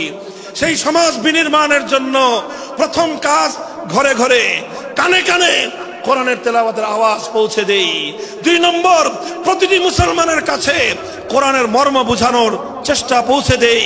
3 নম্বর হলো কোরআনের প্রত্যেকটা বিধান সমাজে, ব্যক্তিগত জীবনে, পরিবার জীবনে, সমাজে, রাষ্ট্র জীবনে বাস্তবায়ন করার উদ্যোগ নেই। চতুর্থ কর্মসূচি হলো আল্লাহর কোরআনকে নিজের আখলাক, নিজের চরিত্রে রূপান্তরিত করার জন্য সর্বাত্মক চেষ্টা চালাই। ইনশাআল্লাহ রাজি আছি তো? ইনশাআল্লাহ রাজি আছেন তো? আল্লাহর কোরআন শুধুমাত্র তেলাওয়াত নয়, শুধুমাত্র তাফসীর আর ব্যাখ্যা নয়, এই কোরআনকে বাস্তবে পরিণত করবার জন্য মুসলমানরা যদি উদ্যোগ গ্রহণ করে, আগামীর বিশ্ব হবে ইসলামের বিশ্ব, আগামীর বিশ্ব হবে আল কোরআনের বিশ্ব ইনশাআল্লাহ। বাংলাদেশ বাংলাদেশ বাংলাদেশ নিয়ে আমার আখেরি বার্তা এখন হলো, বিপ্লবের জন্য বাংলাদেশ উর্বর হয়ে আছে। কথা বলেন ঠিক না বেঠিক? বৃষ্টির পানি পড়লে যেভাবে যেভাবে শীতকালের পরে বৃষ্টির পানি পড়ার সঙ্গে সঙ্গে ফসলের মাঠ যেমন চাষাবাদের জন্য উর্বর হয়ে যায়, আবু সাইদ, মুগ্ধ, সিফাত হাসান, এভাবে আমাদের অসংখ্য অগণিত বীর শহীদদের রক্ত ভেজায় বাংলার মাটি এখন ইসলামী বিপ্লবের জন্য উর্বর হয়ে আছে, আল কোরআনের বিপ্লবের জন্য উর্বর হয়ে আছে। এই সমাজ, এই জমিন এখন বিপ্লবী চায়। সে বিপ্লব আব্রাহাম লিঙ্কনের আদর্শের বিপ্লব নয়, সে বিপ্লব কার্ল মার্কস, মাও সেতুং আর লেনিনদের বিপ্লব নয়। বাংলার মাটি আরেকটা বিপ্লব দেখতে চায়, সে বিপ্লব হবে আল কোরআনের বিপ্লব, সে বিপ্লব হবে ইসলামী সমাজ গঠনের বিপ্লব। সেই বিপ্লবের জন্য 2000 যুবক নয়, যদি 2 লক্ষ যুবকের তাজা বুকের শাহাদাতের রক্তের প্রয়োজন হয়, সে রক্ত দেওয়ার জন্য শহীদ ঈদগাহে কারা কারা জমায়েত হবে, কারা কারা জমায়েত হবে। হ্যাঁ, এটা শুধু কথার কথা না, শপথ। এটা কথার কথা না, শপথ। এটা অঙ্গীকার। কার সাথে? কার সাথে? ইনশাআল্লাহ এই শপথ এবং অঙ্গীকারের উপর আমরা আমাদের জীবনের অবশিষ্ট সময়গুলো অতিক্রম করার চেষ্টা করব। করবেন তো ইনশাআল্লাহ? আল্লাহ পাক কবুল করুন, তৌফিক দান করেন। 3 দিন ব্যাপী আজিমুস শান তাফসীরুল কোরআন মাহফিলের এই আয়োজন সার্থক হোক, ইসলামী সমাজ গঠনের জন্য এখান থেকে মানুষ অনুপ্রেরণা নিয়ে ঘরে ফিরুক, ঘরে ঘরে কোরআনের আলো, ঘরে ঘরে কোরআনের তেলাওয়াত, কোরআনের তালিম এবং কোরআনের হিকমতের আমল শুরু হোক। আল্লাহ আমাদের সকলকে গ্রহণ করুন, তৌফিক দান করেন। ওয়া আখিরু দাওয়ানা আলহামদুলিল্লাহি রাব্বিল আলামিন। সুবহানাল্লাহি ওয়া বিহামদিহি, সুবহানাকাল্লাহুম্মা বিহামদিক, আশহাদু আল্লা ইলাহা ইল্লা আনতা, আস্তাগফিরুকা ওয়া আতুবু ইলাইক। ওঠো, দাঁড়াও, হাত মুষ্টিবদ্ধ করো, সমাজ থেকে সকল বৈষম্যের কবর রচনা করবার শপথ নাও। হে হতাশাগ্রস্ত জাতি, আসো আল কোরআনের কাছে। আমরা তোমাদেরকে মুক্তির বার্তা শোনাই, আমরা তোমাদেরকে সান্ত্বনার বাণী শোনাবো। আসো হাতে হাত রাখি, সমস্ত বৈষম্য জুলুম স্বৈরতন্ত্রের কবর রচনা করে আল্লাহর কোরআনের সমাজ গড়বার জন্য হাতে হাত রাখি। যদি ইনসাফ কায়েম না করা যায়, ইসলাম অনুসরণ করা যায় না। যদি বেইনসাফের বিরুদ্ধে লড়াই না করতে পারো, মিথ্যে মুসলমানিত্বের দাবি ত্যাগ করো। তুমি যদি ইনসাফের জন্য যুদ্ধ করতে না পারো, তুমি যদি বৈষম্যের বিরুদ্ধে লড়াই করার হিম্মত না রাখো, মুসলমানের মিথ্যা দাবি করা ভণ্ডামি ছাড়া কিছুই নয়। আর সর্বোপরি যদি একটি বৈষম্যহীন সমাজ গড়বার জন্য শাহাদাতের রক্ত দিতে হয়, আবু সাঈদদের মতো বৈষম্যের বিরুদ্ধে বুক পেতে দিয়ে জীবন দেওয়ার জন্য শপথ নিতে হবে। কোরআনে পাকের এক একটা আয়াত, কোরআনের এক একটা বিধান আল্লাহর জমিনে বাস্তবায়ন করার জন্য আমাদের জীবন যৌবনের বাজি লাগায় দিতে হবে, বাজি লাগায় দিতে হবে ইনশাআল্লাহ। ইনসাফ কায়েম করতে গিয়ে ছুরি যদি নিজের সন্তানের হাতের উপর দিয়ে যায়, সে হাত স্তব্ধ হয়ে যাবে না, সে হাত থমকে দাঁড়াতে পারবে না। যেখান দিয়ে ইনসাফ যাবে সেখান দিয়ে ইনসাফকে চালিয়ে দিতে হবে। এই সমাজ, এই জমিন এখন বিপ্লবী চায়। সে বিপ্লব আব্রাহাম লিঙ্কনের আদর্শের বিপ্লব নয়, সে বিপ্লব কার্ল মার্কস, মাও সেতুং আর লেনিনদের বিপ্লব নয়। বাংলার মাটি আরেকটা বিপ্লব দেখতে চায়। সে বিপ্লব হবে আল কোরআনের বিপ্লব, সে বিপ্লব হবে ইসলামী সমাজ গঠনের বিপ্লব। সেই বিপ্লবের জন্য 2000 যুবক নয়, যদি 2 লক্ষ যুবকের তাজা বুকের শাহাদাতের রক্তের প্রয়োজন হয়, সে রক্ত দেওয়ার জন্য শহীদ ঈদগাহে কারা কারা জমায়েত হবে, কারা কারা জমায়েত হবে। হ্যাঁ, এটা শুধু কথার কথা না, শপথ। এটা কথার কথা না, শপথ। এটা অঙ্গীকার। কার সাথে? কার সাথে? যেই অপরাধ করে মন্ত্রীর দুলাভাই ছাড়া পেয়েছে, যেই অপরাধ করার পরে এমপির শালার শাস্তি হয় নাই, যেই অপরাধ করার পরে শিল্পপতির বিচার হয় নাই, যেই অপরাধ করার কারণে রাজনৈতিক নেতার কোনো বিচার হয় নাই, একই অপরাধ দুর্বল, গরিব, অসহায় মানুষ করার পরে তার উপর আইনের শাসন 100 ভাগের জায়গায় 200 ভাগ বাস্তবায়ন করা হয়। আল্লাহ নবী বলেছেন, পৃথিবীতে ইসলাম এসেছে শুধুমাত্র ইবাদত, নামাজ, রোজার, হজ, যাকাতের বিধান বাস্তবায়নের জন্য নয়। ইসলাম দুনিয়াতে আগমন করেছে, তার আগমনের অন্যতম উদ্দেশ্য হলো সমস্ত বৈষম্য দূর করে, জুলুম আর বেইনসাফি দূর করে বিশ্ব সভ্যতায় ন্যায় এবং ইনসাফ কায়েম করা।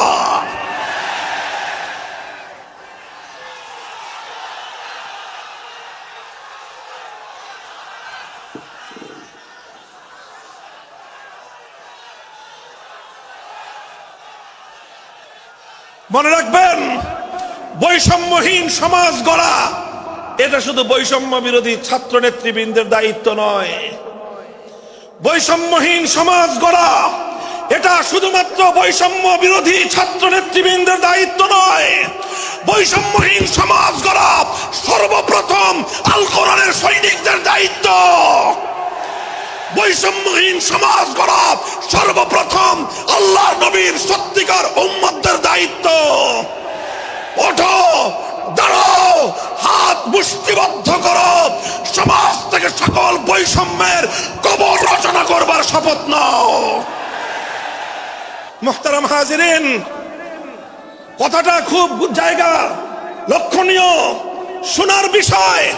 যারা একটা বৈষম্যহীন সমাজ দেখতে চাও, যারা জুলুম এবং অত্যাচারে অতিষ্ঠ হয়ে গিয়েছ, যাদের জীবনকে এই ধরনের অন্যায়, অবিচার, জুলুম, শোষণ, স্বৈরতন্ত্র যাদের অন্তর হৃদয়কে জ্বালিয়ে পুড়িয়ে ছারখার করে দিয়েছে, হে হতাশাগ্রস্ত জাতি, আসো আল কোরআনের কাছে।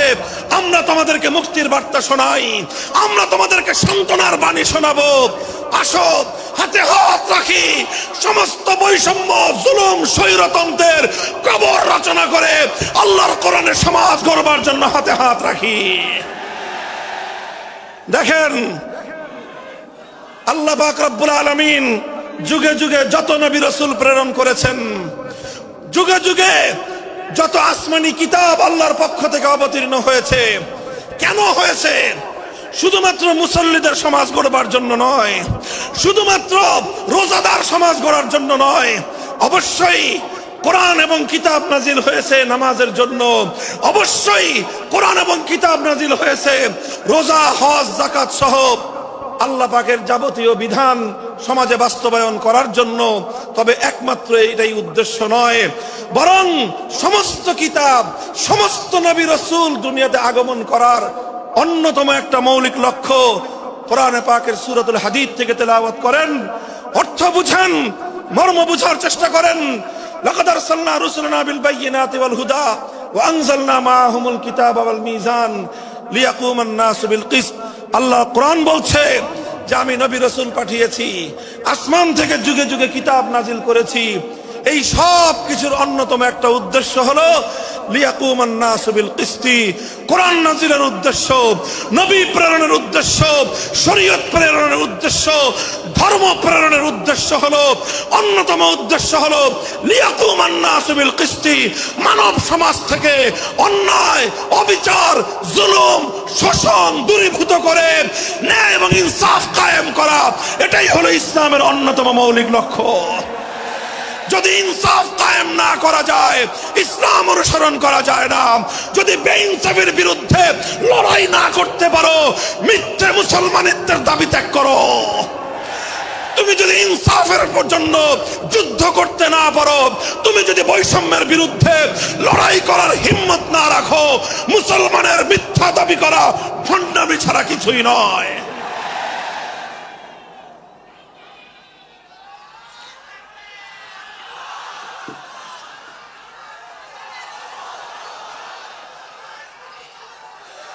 এই জন্য আমাদেরকে বুঝতে হবে, আমাদের জীবনের অন্যতম মিশন, যে জন্য আল্লাহ তার নবীদেরকে পাঠিয়েছেন, নবীদের জীবনের মিশন যা ছিল, নবীর উত্তরাধিকারী, নবীর অনুসারীদের জীবনের মিশনও সেটাই হবে। বলেন কথা ঠিক না বেঠিক? যে পথে গিয়েছে নবীদের জীবন, সে পথে যাবে আমাদের জীবন। যেটা ছিল নবীদের ভীষণ, সেটাই হবে আমাদের ভীষণ। যদি এটাই হয় সত্য কথা, এটাই যদি হয় শপথ, তবে বৈষম্যহীন সমাজ গড়বার জন্য যা করতে হয় তাই করা আমার আর তোমার জিম্মাদারি। যদি সেজন্য আমাদেরকে ঘাম ঝরাতে হয়, ঘাম ঝরানো আমাদের দায়িত্ব। আর যদি সেজন্য চোখের অস্ত্র দিতে হয়, চোখের অস্ত্র দেওয়া আমাদের দায়িত্ব। যদি সম্পদের কোরবানি করতে হয়, মাল সম্পদের কোরবানি করা, সেটাই আমাদের জীবনের দায়িত্ব এবং উদ্দেশ্য। আর সর্বোপরি যদি একটি বৈষম্যহীন সমাজ গড়বার জন্য শাহাদাতের রক্ত দিতে হয়, আবু সাঈদদের মতো বৈষম্যের বিরুদ্ধে বুক পেতে দিয়ে জীবন দেওয়ার জন্য শপথ নিতে হবে।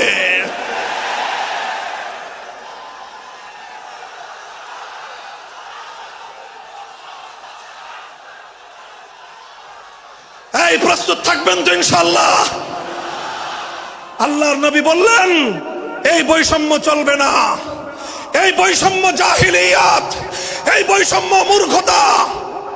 সমাজের মধ্যে নিজের দলের লোক অন্যায় করলে পাগার পার, বিরোধী দলের লোক অন্যায় করলে আইনের শাসনে 100 ভাগের জায়গায় 200 ভাগ। নিজেরা অপরাধ করলে সেই অপরাধীকে ছাড়িয়ে নেওয়ার জন্য সমস্ত আয়োজন। বিপক্ষ মতের লোকজন অপরাধ না করা সত্ত্বেও তাদেরকে কেচোর মতো মাটির গর্ত থেকে ধরে এনে তাদেরকে বিচারের মুখোমুখি দাঁড় করানো, অন্যায় ভাবে তাদের জীবন থেকে তাদের যৌবনের সময়গুলো কেড়ে নেওয়া, বছরের পর বছর অন্ধকার কারা প্রকোষ্ঠে তাদেরকে বন্দী করে রাখা।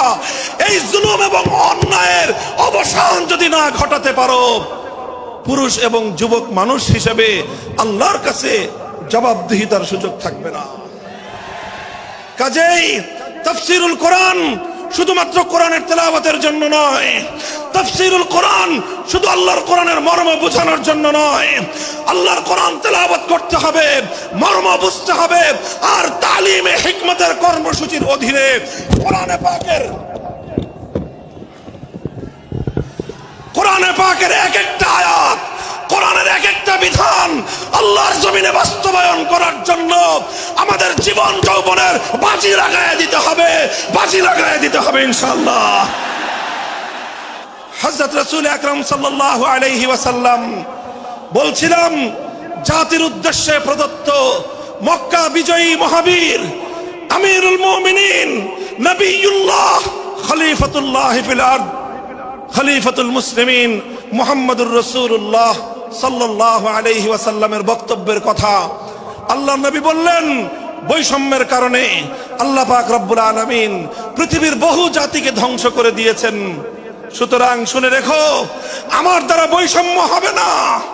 শুধু আমার বংশের লোক দেখে, আমার গোত্রের লোক দেখে, আমার রক্তের আত্মীয়তার সূত্রের কারণে আমি অপরাধ প্রমাণিত হওয়ার উপরেও তার উপর কোরআনের বিধান বাস্তবায়ন করব না, এটা আমার দ্বারা সম্ভব নয়।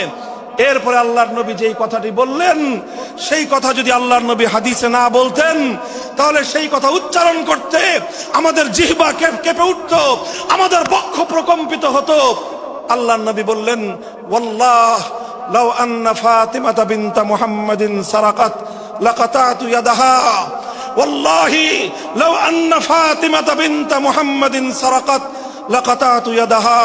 শুধু আমার দাদির গোত্র, আমার বংশের ফাতেমা নামনি মহিলা নয়, আজ যদি আমি মুহাম্মদুর রাসূলুল্লাহর কলিজার টুকরা মেয়ে, আমার জীবনের সবচেয়ে আদরের সন্তান ফাতেমা যদি আজকে চুরি করে ধরা পড়তো, আমি আল্লাহর শপথ করে বলি, আমি তার হাত কেটে দিতে এতটুকু দ্বিধা করতাম না। মুহতারাম হাজিরিন, এটাই হলো তালিমে হিকমত। আল্লাহর কোরআনের বিধান বাস্তবায়ন করতে গিয়ে ছুরি যদি নিজের সন্তানের গলার উপর দিয়ে যায়, ইব্রাহিম খলিলুল্লাহর মতো ছুরি চালায় দিতে দ্বিধা করা যাবে না। যদি ইনসাফ কায়েম করতে গিয়ে ছুরি যদি নিজের সন্তানের হাতের উপর দিয়ে যায়, সে হাত স্তব্ধ হয়ে যাবে না, সে হাত থমকে দাঁড়াতে পারবে না। যেখান দিয়ে ইনসাফ যাবে, সেখান দিয়ে ইনসাফকে চালিয়ে দিতে হবে। রাসূল আকরাম সাল্লাল্লাহু আলাইহি ওয়াসাল্লাম ঘোষণা করলেন, আল্লাহর আয়াত নাযিল হলো, ইয়া আইয়ুহাল্লাযীনা আমানুত্তাকুল্লাহ ওয়া যারু মা বাকিয়া মিনার রিবা ইন কুনতুম মুমিনিন। হে মুমিনগণ, সুদকে তোমরা পরিহার করো যদি ঈমানদার হয়ে থাকো। যদি ঈমানদার হয়ে থাকো, কি করো তোমরা? সুদকে পরিহার করো। কি করো? ইত্তাকুল্লাহ, তোমরা আল্লাহকে ভয় করো। ওয়াজারু মা বাকিয়া মিনার রিবা, সুদের যা অবশিষ্ট আছে এই সব কিছু তোমরা পরিহার করো। আর যদি না করো, সুদ যদি তোমরা পরিহার না করো, ফাজানু বিহারবিম মিনাল্লাহি ওয়া রাসূলিহি, আল্লাহ এবং তার রাসূলের পক্ষ থেকে যুদ্ধের ঘোষণা শুনে নাও। হে জাতি, হে মুসলিম সম্প্রদায়, আমরা তোমাদের কাছে পয়গাম পৌঁছে দিতে চাই, আল্লাহর উপর বিশ্বাসী জাতি, আল্লাহর নবীর উপর আস্থাশীল জাতি কোনোদিন সুদি কারবার করতে পারে না। সুদ ভিত্তিক অর্থ ব্যবস্থা দিয়ে তাদের সমাজ চলতে পারে না। আল্লাহর উপর বিশ্বাসীদের সমাজ যদি হয় সুদ ভিত্তিক, তার অর্থ হলো রাত দিন আল্লাহ এবং তার রাসূলের সঙ্গে তারা যুদ্ধে লিপ্ত। যেই মুসলিম জাতি আল্লাহর সাহায্য নিয়ে বিশ্বব্যাপী বিজয়ী হওয়ার স্বপ্ন দেখে, সে মুসলিম জাতি যদি স্বয়ং আল্লাহর সঙ্গে যুদ্ধে লিপ্ত থাকে, তাদের জীবনেও কল্যাণ এবং বিজয় আসার সম্ভাবনা নাই। এই জন্য মুসলিম জাতির উত্থানের জন্য, মুসলমানদের বিজয়ের পূর্ব শর্ত হলো সুদ পরিহারের মাধ্যমে আল্লাহর সঙ্গে যুদ্ধ বন্ধ করতে হবে, আল্লাহর পক্ষ থেকে সাহায্য চাইতে হবে।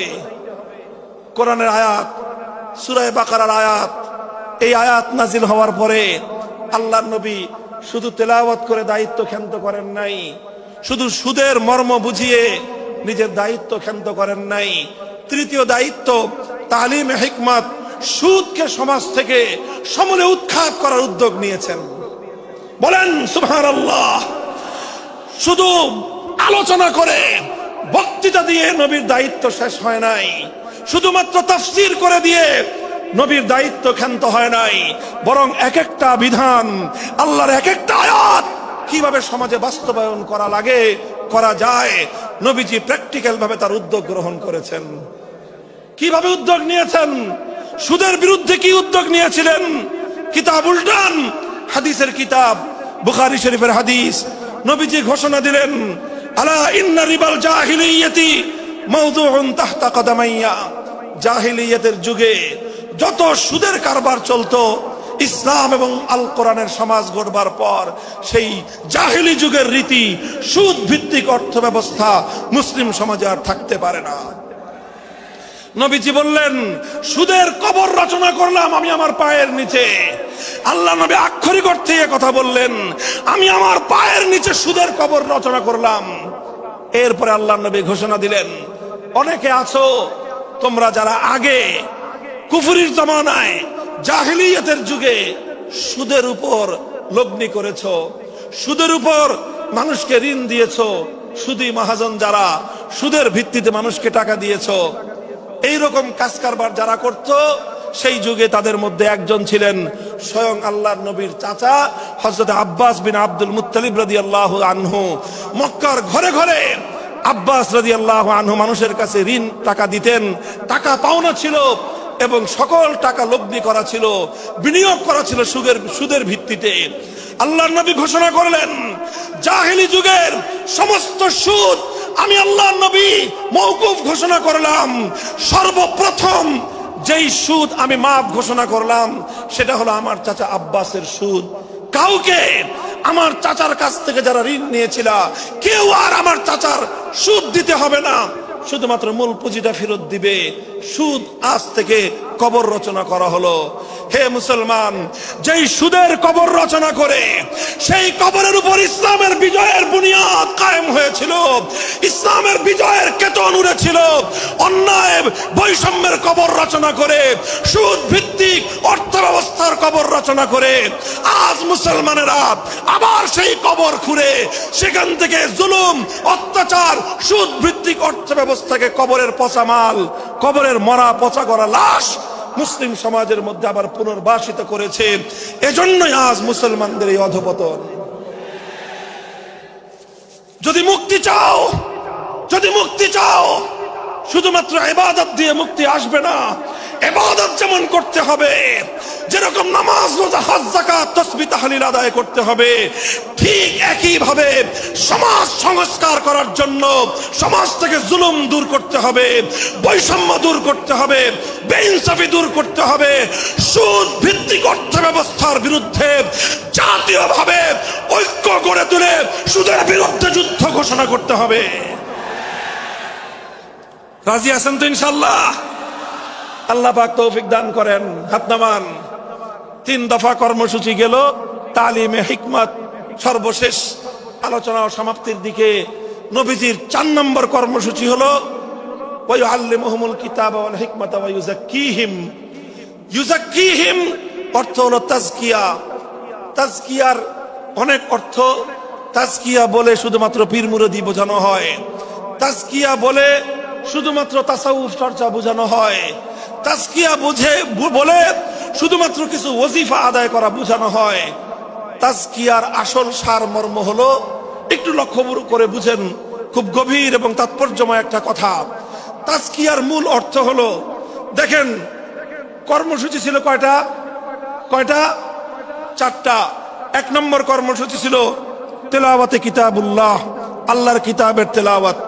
2 নম্বর কর্মসূচি ছিল তালিমে কিতাব, কিতাবুল্লাহ, আল্লাহর কিতাবের মর্ম বোঝানো। 3 নম্বর কর্মসূচি ছিল তালিমে হিকমত, অর্থাৎ আল্লাহর কিতাবের প্রত্যেকটা বিধান, প্রত্যেকটা বিষয়কে প্র্যাকটিক্যাল আমলে পরিণত করা, কার্যে পরিণত করা। কথা ঠিক না বেঠিক? 3 নম্বর কর্মসূচি হলো শুধু আমলে পরিণত করাই দায়িত্ব শেষ নয়, বরং আমলে পরিণত করার পরেও আরো অগ্রসর হতে হবে। 4 নম্বর কর্মসূচি হলো আল্লাহর কোরআনকে নিজের আখলাক এবং নিজের চরিত্রে পরিণত করা। কোরআনকে চরিত্রে পরিণত করা, কোরআনের চরিত্র অর্জন করা। কোরআন যে আখলাকের কথা বলেছে, কোরআন যেই চরিত্রের কথা বলেছে, সেই কোরআনই চরিত্র যখন একজন মানুষ গঠন করতে পারে, এটাকেই বলা হয় তাজকিয়া। এটার নামই হলো তাসাউফ। মুহতারাম হাজিরিন, আল্লাহর নবী নিজের জীবনে 100% আল্লাহর কোরআনকে নিজের চরিত্রে পরিণত করতে পেরেছিলেন।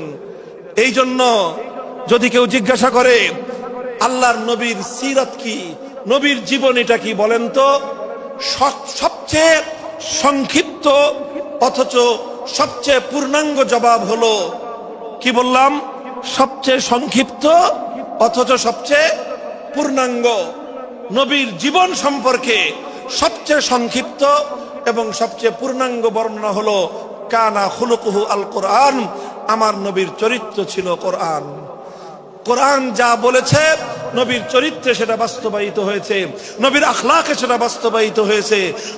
নবীজির কথাবার্তা, নবীজির উঠা বসা, নবীজির আচার ব্যবহার, নবীজির প্রত্যেকটা অ্যাক্টিভিটি, এমনকি চিন্তা চেতনা সব যখন আল্লাহর কোরআন অনুযায়ী তৈরি হয় তখন সেটাকেই বলা হয় তাজকিয়া।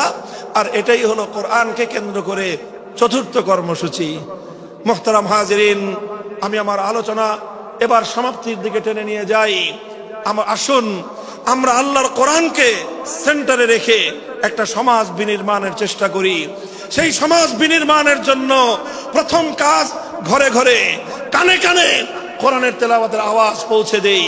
2 নম্বর, প্রতিটি মুসলমানের কাছে কোরআনের মর্ম বোঝানোর চেষ্টা পৌঁছে দেই।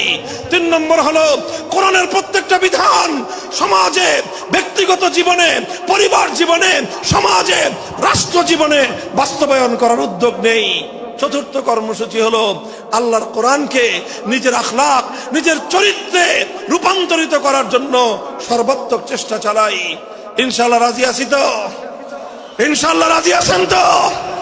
আল্লাহর কোরআন শুধুমাত্র তেলাওয়াত নয়, শুধুমাত্র তাফসীর আর ব্যাখ্যা নয়, এই কোরআনকে বাস্তবে পরিণত করবার জন্য মুসলমানরা যদি উদ্যোগ গ্রহণ করে, আগামীর বিশ্ব হবে ইসলামের বিশ্ব, আগামীর বিশ্ব হবে আল কোরআনের বিশ্ব ইনশাআল্লাহ। বাংলাদেশ বাংলাদেশ বাংলাদেশ নিয়ে আমার আখেরি বার্তা এখন হলো বিপ্লবের জন্য বাংলাদেশ উর্বর হয়ে আছে। কথা বলেন ঠিক না বেঠিক? বৃষ্টির পানি পড়লে যেভাবে যেভাবে শীতকালের পরে বৃষ্টির পানি পড়ার সঙ্গে সঙ্গে ফসলের মাঠ যেমন চাষাবাদের জন্য উর্বর হয়ে যায়, আবু সাইদ, মুগ্ধ, সিফাত হাসান, এভাবে আমাদের অসংখ্য অগণিত বীর শহীদদের রক্ত ভেজায় বাংলার মাটি এখন ইসলামী বিপ্লবের জন্য উর্বর হয়ে আছে, আল কোরআনের বিপ্লবের জন্য উর্বর হয়ে আছে। এই সমাজ, এই জমিন এখন বিপ্লবী চায়। সে বিপ্লব আব্রাহাম লিঙ্কনের আদর্শের বিপ্লব নয়, সে বিপ্লব কার্ল মার্কস, মাও সেতুং আর লেনিনদের বিপ্লব নয়। বাংলার মাটি আরেকটা বিপ্লব দেখতে চায়, সে বিপ্লব হবে আল কোরআনের বিপ্লব, সে বিপ্লব হবে ইসলামী সমাজ গঠনের বিপ্লব। সেই বিপ্লবের জন্য 2000 যুবক নয়, যদি 2 লক্ষ যুবকের তাজা বুকের শাহাদাতের রক্তের প্রয়োজন হয়, সে রক্ত দেওয়ার জন্য শহীদ ঈদগাহে কারা কারা জমায়েত হবে, কারা কারা জমায়েত হবে।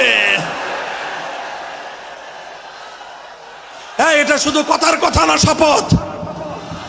এটা কথার কথা না, শপথ। এটা অঙ্গীকার। কার সাথে? কার সাথে?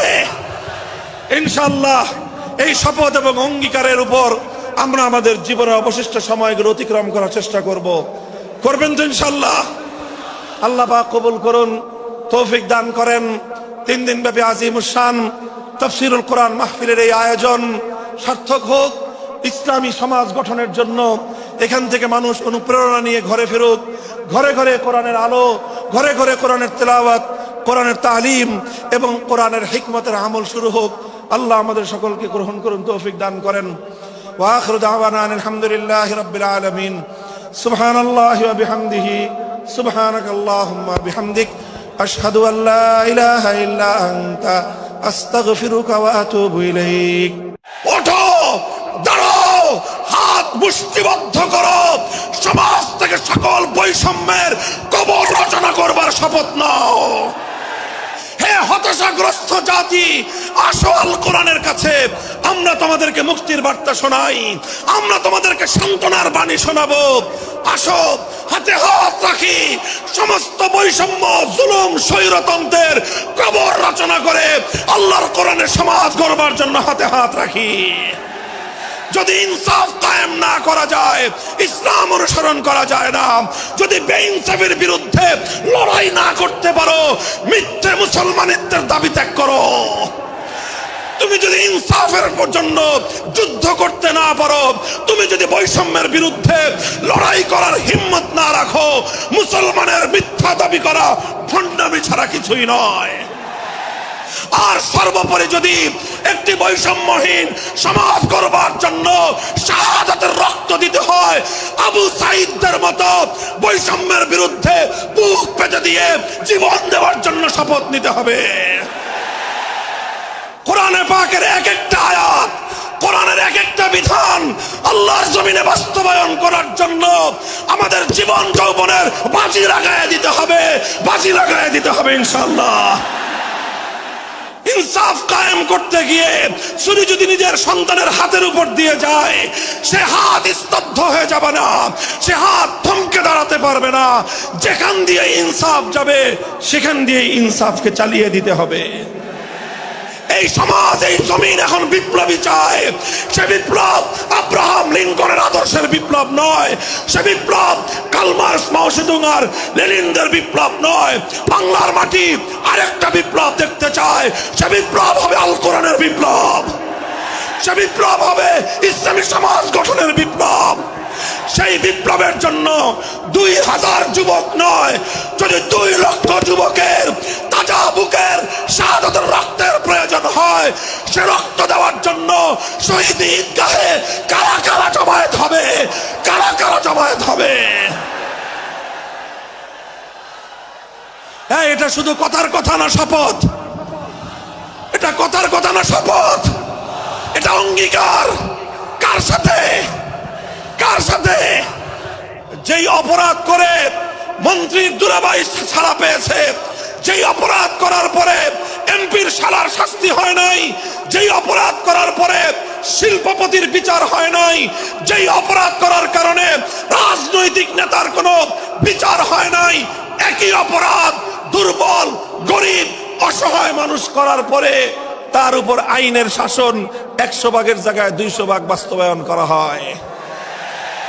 আল্লাহ নবী বলেছেন, পৃথিবীতে ইসলাম এসেছে শুধুমাত্র ইবাদত, নামাজ, রোজার, হজ, যাকাতের বিধান বাস্তবায়নের জন্য নয়। ইসলাম দুনিয়াতে আগমন করেছে, তার আগমনের অন্যতম উদ্দেশ্য হলো সমস্ত বৈষম্য দূর করে, জুলুম আর বেইনসাফি দূর করে বিশ্ব সভ্যতায় ন্যায় এবং ইনসাফ কায়েম করা।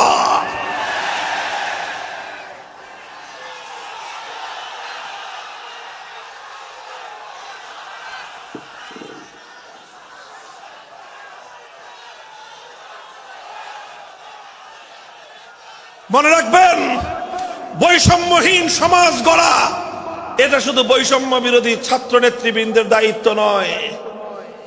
বৈষম্যহীন সমাজ গড়া এটা শুধুমাত্র বৈষম্য বিরোধী ছাত্র নেতৃবৃন্দের দায়িত্ব নয়। বৈষম্যহীন সমাজ গড়া সর্বপ্রথম আল কোরআনের সৈনিকদের দায়িত্ব। বৈষম্যহীন সমাজ গড়া সর্বপ্রথম আল্লাহর নবীর সত্যিকার উম্মতদের দায়িত্ব। ওঠো, দাঁড়াও, হাত মুষ্টিবদ্ধ করো, সমাজ থেকে সকল বৈষম্যের কবর রচনা করবার শপথ নাও। মুহতারাম হাজিরিন, কথাটা খুব জায়গা লক্ষণীয়, শোনার বিষয়। যারা একটা বৈষম্যহীন সমাজ দেখতে চাও, যারা জুলুম এবং অত্যাচারে অতিষ্ঠ হয়ে গিয়েছ, যাদের জীবনকে এই ধরনের অন্যায়, অবিচার, জুলুম, শোষণ, স্বৈরতন্ত্র যাদের অন্তর হৃদয়কে জ্বালিয়ে পুড়িয়ে ছারখার করে দিয়েছে, হে হতাশাগ্রস্ত জাতি, আসো আল কোরআনের কাছে। আমরা তোমাদেরকে মুক্তির বার্তা শোনাই, আমরা তোমাদেরকে সান্ত্বনার বাণী শোনাবো। আসো, হাতে হাত রাখি, সমস্ত বৈষম্য, জুলুম, স্বৈরতন্ত্রের কবর রচনা করে আল্লাহর কোরআনের সমাজ গড়বার জন্য হাতে হাত রাখি। দেখেন, আল্লাহ পাক রব্বুল আলামিন যুগে যুগে যত নবী রাসূল প্রেরণ করেছেন, যুগে যুগে যত আসমানি কিতাব আল্লাহর পক্ষ থেকে অবতীর্ণ হয়েছে, কেন হয়েছে? শুধুমাত্র মুসল্লিদের সমাজ গড়বার জন্য নয়, শুধুমাত্র রোজাদার সমাজ গড়ার জন্য নয়, অবশ্যই কোরআন এবং কিতাব নাজিল হয়েছে নামাজের জন্য, অবশ্যই কোরআন এবং কিতাব নাজিল হয়েছে রোজা, হজ, যাকাত সহ আল্লাহ পাকের যাবতীয় বিধান সমাজে বাস্তবায়ন করার জন্য। তবে একমাত্র এটাই উদ্দেশ্য নয়, বরং সমস্ত কিতাব, সমস্ত নবী রাসূল দুনিয়াতে আগমন করার অন্যতম একটা মৌলিক লক্ষ্য। কোরআনে পাকের সূরাতুল হাদীদ থেকে তেলাওয়াত করেন, অর্থ বুঝেন, মর্ম বুঝার চেষ্টা করেন। লাকাদ আরসালনা রুসুলানা বিল বায়িনাতি ওয়াল হুদা ওয়া আনজালনা মাআহুমুল কিতাবা ওয়াল মিজান লিয়াকুমান নাসু বিল কিসত। আল্লাহ কোরআন বলছে যে আমি নবী রাসূল পাঠিয়েছি, আসমান থেকে যুগে যুগে কিতাব নাজিল করেছি। এই সব কিছুর অন্যতম একটা উদ্দেশ্য হলো লিয়াকুমান নাসু বিল কিসতি। কোরআন নাজিলের উদ্দেশ্য, নবী প্রেরণের উদ্দেশ্য, শরীয়ত প্রেরণের উদ্দেশ্য, ধর্ম প্রেরণের উদ্দেশ্য হলো, অন্যতম উদ্দেশ্য হলো লিয়াকুমান নাসু বিল কিসতি।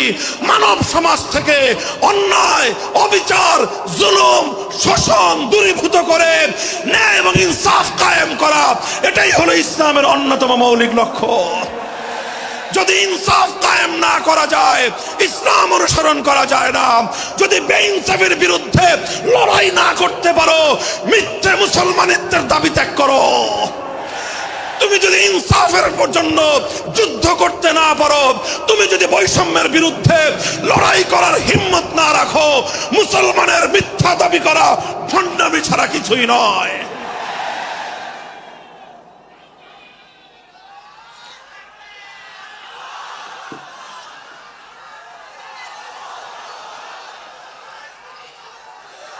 এই জন্য আমাদেরকে বুঝতে হবে, আমাদের জীবনের অন্যতম মিশন, যে জন্য আল্লাহ তার নবীদেরকে পাঠিয়েছেন, নবীদের জীবনের মিশন যা ছিল, নবীর উত্তরাধিকারী, নবীর অনুসারীদের জীবনের মিশনও সেটাই হবে। বলেন কথা ঠিক না বেঠিক? যে পথে গিয়েছে নবীদের জীবন, সে পথে যাবে আমাদের জীবন। যেটা ছিল নবীদের ভীষণ, সেটাই হবে আমাদের ভীষণ। যদি এটাই হয় সত্য কথা, এটাই যদি হয় শপথ, তবে বৈষম্যহীন সমাজ গড়বার জন্য যা করতে হয় তাই করা আমার আর তোমার জিম্মাদারি। যদি সেজন্য আমাদেরকে ঘাম ঝরাতে হয়, ঘাম ঝরানো আমাদের দায়িত্ব। আর যদি সেজন্য চোখের অশ্রু দিতে হয়, চোখের অশ্রু দেওয়া আমাদের দায়িত্ব। যদি সম্পদের কোরবানি করতে হয়, মাল সম্পদের কোরবানি করা, সেটাই আমাদের জীবনের দায়িত্ব এবং উদ্দেশ্য। আর সর্বোপরি যদি একটি বৈষম্যহীন সমাজ করবার জন্য শাহাদাতের রক্ত দিতে হয়, আবু সাঈদদের মতো বৈষম্যের বিরুদ্ধে বুক পেতে দিয়ে জীবন দেওয়ার জন্য শপথ নিতে হবে।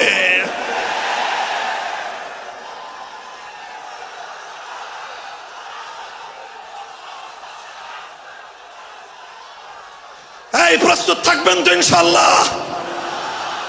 আল্লাহর নবী বললেন এই বৈষম্য চলবে না, এই বৈষম্য জাহিলিয়াত, এই বৈষম্য মূর্খতা। সমাজের মধ্যে নিজের দলের লোক অন্যায় করলে পাগার পার, বিরোধী দলের লোক অন্যায় করলে আইনের শাসনে 100 ভাগের জায়গায় 200 ভাগ। নিজেরা অপরাধ করলে সেই অপরাধীকে ছাড়িয়ে নেওয়ার জন্য সমস্ত আয়োজন। বিপক্ষ মতের লোকজন অপরাধ না করা সত্ত্বেও তাদেরকে কেচোর মতো মাটির গর্ত থেকে ধরে এনে তাদেরকে বিচারের মুখোমুখি দাঁড় করানো, অন্যায় ভাবে তাদের জীবন থেকে তাদের যৌবনের সময়গুলো কেড়ে নেওয়া, বছরের পর বছর অন্ধকার কারা প্রকোষ্ঠে তাদেরকে বন্দী করে রাখা। এই জুলুম এবং অন্যায়ের অবসান যদি না ঘটাতে পারো, পুরুষ এবং যুবক মানুষ হিসেবে আল্লাহর কাছে জবাবদিহিতার সুযোগ থাকবে না। কাজেই তাফসীরুল কোরআন শুধুমাত্র কোরআনের তেলাওয়াতের জন্য নয়, তাফসীরুল কোরআন শুধু আল্লাহর কোরআনের মর্ম বোঝানোর জন্য নয়। আল্লাহর কোরআন তেলাওয়াত করতে হবে, মর্ম বুঝতে হবে, আর তালিমে হিকমতের কর্মসূচির অধীনে কোরআনে পাকের এক একটা আয়াত, কোরআনের এক একটা বিধান আল্লাহর জমিনে বাস্তবায়ন করার জন্য আমাদের জীবন যৌবনের বাজি লাগায় দিতে হবে ইনশাআল্লাহ। হযরত রাসূল আকরাম সাল্লাল্লাহু আলাইহি ওয়াসাল্লাম বলছিলাম, জাতির উদ্দেশ্যে প্রদত্ত মক্কা বিজয়ী মহাবীর আমিরুল মুমিনিন নবিয়ুল্লাহ খলিফাতুল্লাহ ফিল আরদ খলিফাতুল মুসলিমিন মুহাম্মদুর রাসূলুল্লাহ সাল্লাল্লাহু আলাইহি ওয়াসাল্লামের বক্তব্যের কথা। আল্লাহর নবী বললেন, বৈষম্যের কারণে আল্লাহ পাক রব্বুল আলামিন পৃথিবীর বহু জাতিকে ধ্বংস করে দিয়েছেন। সুতরাং শুনে রেখো, আমার দ্বারা বৈষম্য হবে না। শুধু আমার বংশের লোক দেখে, আমার গোত্রের লোক দেখে, আমার রক্তের আত্মীয়তার সূত্রের কারণে আমি অপরাধ প্রমাণিত হওয়ার পরেও তার উপর কোরআনের বিধান বাস্তবায়ন করব না, এটা আমার দ্বারা সম্ভব নয়। এরপরে আল্লাহর নবী যেই কথাটি বললেন, সেই কথা যদি আল্লাহর নবী হাদিসে না বলতেন, তাহলে সেই কথা উচ্চারণ করতে আমাদের জিহ্বা কেঁপে উঠত, আমাদের বক্ষ প্রকম্পিত হতো।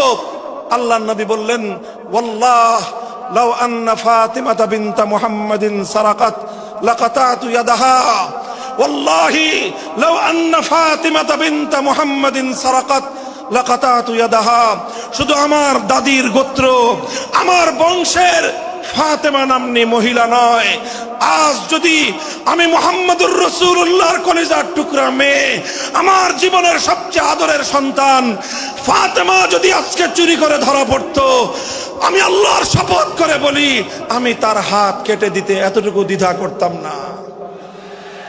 মুহতারাম হাজিরিন, এটাই হলো তালিমে হিকমত। আল্লাহর কোরআনের বিধান বাস্তবায়ন করতে গিয়ে ছুরি যদি নিজের সন্তানের গলার উপর দিয়ে যায়, ইব্রাহিম খলিলুল্লাহর মতো ছুরি চালায় দিতে দ্বিধা করা যাবে না। যদি ইনসাফ কায়েম করতে গিয়ে ছুরি যদি নিজের সন্তানের হাতের উপর দিয়ে যায়, সে হাত স্তব্ধ হয়ে যাবে না, সে হাত থমকে দাঁড়াতে পারবে না। যেখান দিয়ে ইনসাফ যাবে, সেখান দিয়ে ইনসাফকে চালিয়ে দিতে হবে। রাসূল আকরাম সাল্লাল্লাহু আলাইহি ওয়াসাল্লাম ঘোষণা করলেন, আল্লাহর আয়াত নাযিল হলো, ইয়া আইয়ুহাল্লাযীনা আমানুত্তাকুল্লাহ ওয়া যারু মা বাকিয়া মিনার রিবা ইন কুনতুম মুমিনিন। হে মুমিনগণ, সুদকে তোমরা পরিহার করো যদি ঈমানদার হয়ে থাকো। যদি ঈমানদার হয়ে থাকো, কি করো তোমরা? সুদকে পরিহার করো। কি করো? ইত্তাকুল্লাহ, তোমরা আল্লাহকে ভয় করো। ওয়াজারু মা বাকিয়া মিনার রিবা, সুদের যা অবশিষ্ট আছে এই সব কিছু তোমরা পরিহার করো। আর যদি না করো, সুদ যদি তোমরা পরিহার না করো, ফাজানু বিহারবিম মিনাল্লাহি ওয়া রাসূলিহি, আল্লাহ এবং তার রাসূলের পক্ষ থেকে যুদ্ধের ঘোষণা শুনে নাও। হে জাতি, হে মুসলিম সম্প্রদায়, আমরা তোমাদের কাছে পয়গাম পৌঁছে দিতে চাই, আল্লাহর উপর বিশ্বাসী জাতি, আল্লাহর নবীর উপর আস্থাশীল জাতি কোনোদিন সুদি কারবার করতে পারে না। সুদ ভিত্তিক অর্থ ব্যবস্থা দিয়ে তাদের সমাজ চলতে পারে না। আল্লাহর উপর বিশ্বাসীদের সমাজ যদি হয় সুদ ভিত্তিক, তার অর্থ হলো রাত দিন আল্লাহ এবং তার রাসূলের সঙ্গে তারা যুদ্ধে লিপ্ত। যেই মুসলিম জাতি আল্লাহর সাহায্য নিয়ে বিশ্বব্যাপী বিজয়ী হওয়ার স্বপ্ন দেখে, সে মুসলিম জাতি যদি স্বয়ং আল্লাহর সঙ্গে যুদ্ধে লিপ্ত থাকে, তাদের জীবনেও কল্যাণ এবং বিজয় আসার সম্ভাবনা নাই। এই জন্য মুসলিম জাতির উত্থানের জন্য, মুসলমানদের বিজয়ের পূর্ব শর্ত হলো সুদ পরিহারের মাধ্যমে আল্লাহর সঙ্গে যুদ্ধ বন্ধ করতে হবে, আল্লাহর পক্ষ থেকে সাহায্য চাইতে হবে। কোরআনের আয়াত, সূরা বাকারার আয়াত, এই আয়াত নাজিল হওয়ার পরে আল্লাহর নবী শুধু তেলাওয়াত করে দায়িত্ব ক্ষান্ত করেন নাই, শুধু সুদের মর্ম বুঝিয়ে নিজের দায়িত্ব ক্ষান্ত করেন নাই। তৃতীয় দায়িত্ব তালিমে হিকমত, সুদকে সমাজ থেকে সমূলে উৎখাত করার উদ্যোগ নিয়েছেন। বলেন সুবহানাল্লাহ। শুধু আলোচনা করে, বক্তৃতা দিয়ে নবীর দায়িত্ব শেষ হয় নাই, শুধুমাত্র তাফসীর করে দিয়ে নবীর দায়িত্ব ক্ষান্ত হয় নাই, বরং এক একটা বিধান, আল্লাহর এক একটা আয়াত কিভাবে সমাজে বাস্তবায়ন করা লাগে, করা যায়, নবীজি প্র্যাকটিক্যাল ভাবে তার উদ্যোগ গ্রহণ করেছেন। কিভাবে উদ্যোগ নিয়েছেন? সুদের বিরুদ্ধে কি উদ্যোগ নিয়েছিলেন? কিতাব উল্টান, হাদিসের কিতাব, বুখারী শরীফের হাদিস, নবীজি ঘোষণা দিলেন, আলা ইন্না রিবাল জাহিলিয়াতি মাওদুউন তাহতা কদামাইয়া। জাহিলিয়াতের যুগে যত সুদের কারবার চলতো, ইসলাম এবং আল কোরআনের সমাজ গড়বার পর সেই জাহিলি যুগের রীতি, সুদ ভিত্তিক অর্থ ব্যবস্থা মুসলিম সমাজে আর থাকতে পারে না। নবীজি বললেন, সুদের কবর রচনা করলাম আমি আমার পায়ের নিচে। আল্লাহ নবী আক্ষরিক অর্থে কথা বললেন, আমি আমার পায়ের নিচে সুদের কবর রচনা করলাম। এরপরে আল্লাহ নবী ঘোষণা দিলেন, অনেকে আছো তোমরা যারা আগে কুফরির জামানায় জাহিলিয়াতের যুগে সুদের উপর লগ্নি করেছো, সুদের উপর মানুষকে ঋণ দিয়েছো, সুদী মহাজন যারা সুদের ভিত্তিতে মানুষকে টাকা দিয়েছো, এইরকম কাজ কারবার যারা করত, সেই যুগে তাদের মধ্যে একজন ছিলেন স্বয়ং আল্লাহর নবীর চাচা হযরত আব্বাস বিন আব্দুল মুত্তালিব রাদিয়াল্লাহু আনহু। মক্কার ঘরে ঘরে আব্বাস রাদিয়াল্লাহু আনহু মানুষের কাছে ঋণ টাকা দিতেন, টাকা পাওনা ছিল এবং সকল টাকা লগ্নি করা ছিল, বিনিয়োগ করা ছিল সুদের ভিত্তিতে। আল্লাহর নবী ঘোষণা করলেন, জাহেলি যুগের সমস্ত সুদ আমি আল্লাহর নবী মওকুফ ঘোষণা করলাম। সর্বপ্রথম যেই সুদ আমি মাফ ঘোষণা করলাম সেটা হলো আমার চাচা আব্বাসের সুদ। কাউকে আমার চাচার কাছ থেকে যারা ঋণ নিয়েছিল, কেউ আর আমার চাচার সুদ দিতে হবে না, শুধুমাত্র মূল পুঁজিটা ফেরত দিবে। সুদ আজ থেকে কবর রচনা করা হলো। হে মুসলমান, যেই সুদের কবর রচনা করে সেই কবরের উপর ইসলামের বিজয়ের বুনিয়াদ কায়েম হয়েছিল, ইসলামের বিজয়ের কেতন উড়েছিল। অন্যায় বৈষম্যের কবর রচনা করে, সুদ ভিত্তিক অর্থ ব্যবস্থার কবর রচনা করে আজ মুসলমানেরা আবার সেই কবর খুঁড়ে সেখান থেকে জুলুম, অত্যাচার, সুদ ভিত্তিক অর্থ ব্যবস্থাকে কবরের পচা মাল, কবরের মরা পচা করা লাশ মুসলিম সমাজের মধ্যে আবার পুনর্বাসিত করেছে। এজন্যই আজ মুসলমানদের এই অধপতন। যদি মুক্তি চাও, যদি মুক্তি চাও, শুধুমাত্র ইবাদত দিয়ে মুক্তি আসবে না। ইবাদত যেমন করতে হবে, যেরকম নামাজ, রোজা, হজ, যাকাত, তাসবিহ, তাহলিল আদায় করতে হবে, ঠিক একই ভাবে সমাজ সংস্কার করার জন্য সমাজ থেকে জুলুম দূর করতে হবে, বৈষম্য দূর করতে হবে, বেইনসাফি দূর করতে হবে, সুদ ভিত্তিক অর্থ ব্যবস্থার বিরুদ্ধে জাতীয়ভাবে ঐক্য গড়ে তুলে সুদের বিরুদ্ধে যুদ্ধ ঘোষণা করতে হবে। রাজি আছেন তো ইনশাআল্লাহ? আল্লাহ পাক তৌফিক দান করেন। হাত নামান। 3 দফা কর্মসূচি গেল, তালিমে হিকমত সর্বশেষ আলোচনা ও সমাপ্তির দিকে। নবীজির 4 নম্বর কর্মসূচি হলো ওয়া ইউআল্লিমুহুমুল কিতাবা ওয়াল হিকমাতা ওয়া ইউযাক্কিহিম। ইউযাক্কিহিম অর্থ হলো তাজকিয়া। তাজকিয়ার অনেক অর্থ। তাজকিয়া বলে শুধুমাত্র পীর মুরিদি বোঝানো হয়, তাজকিয়া বলে শুধুমাত্র তাসাউফ চর্চা বোঝানো হয়, তাজকিয়া বলে শুধুমাত্র কিছু ওজিফা আদায় করা বোঝানো হয়। তাজকিয়ার আসল সারমর্ম হলো, একটু লক্ষ্য করে বুঝেন, খুব গভীর এবং তাৎপর্যময় একটা কথা।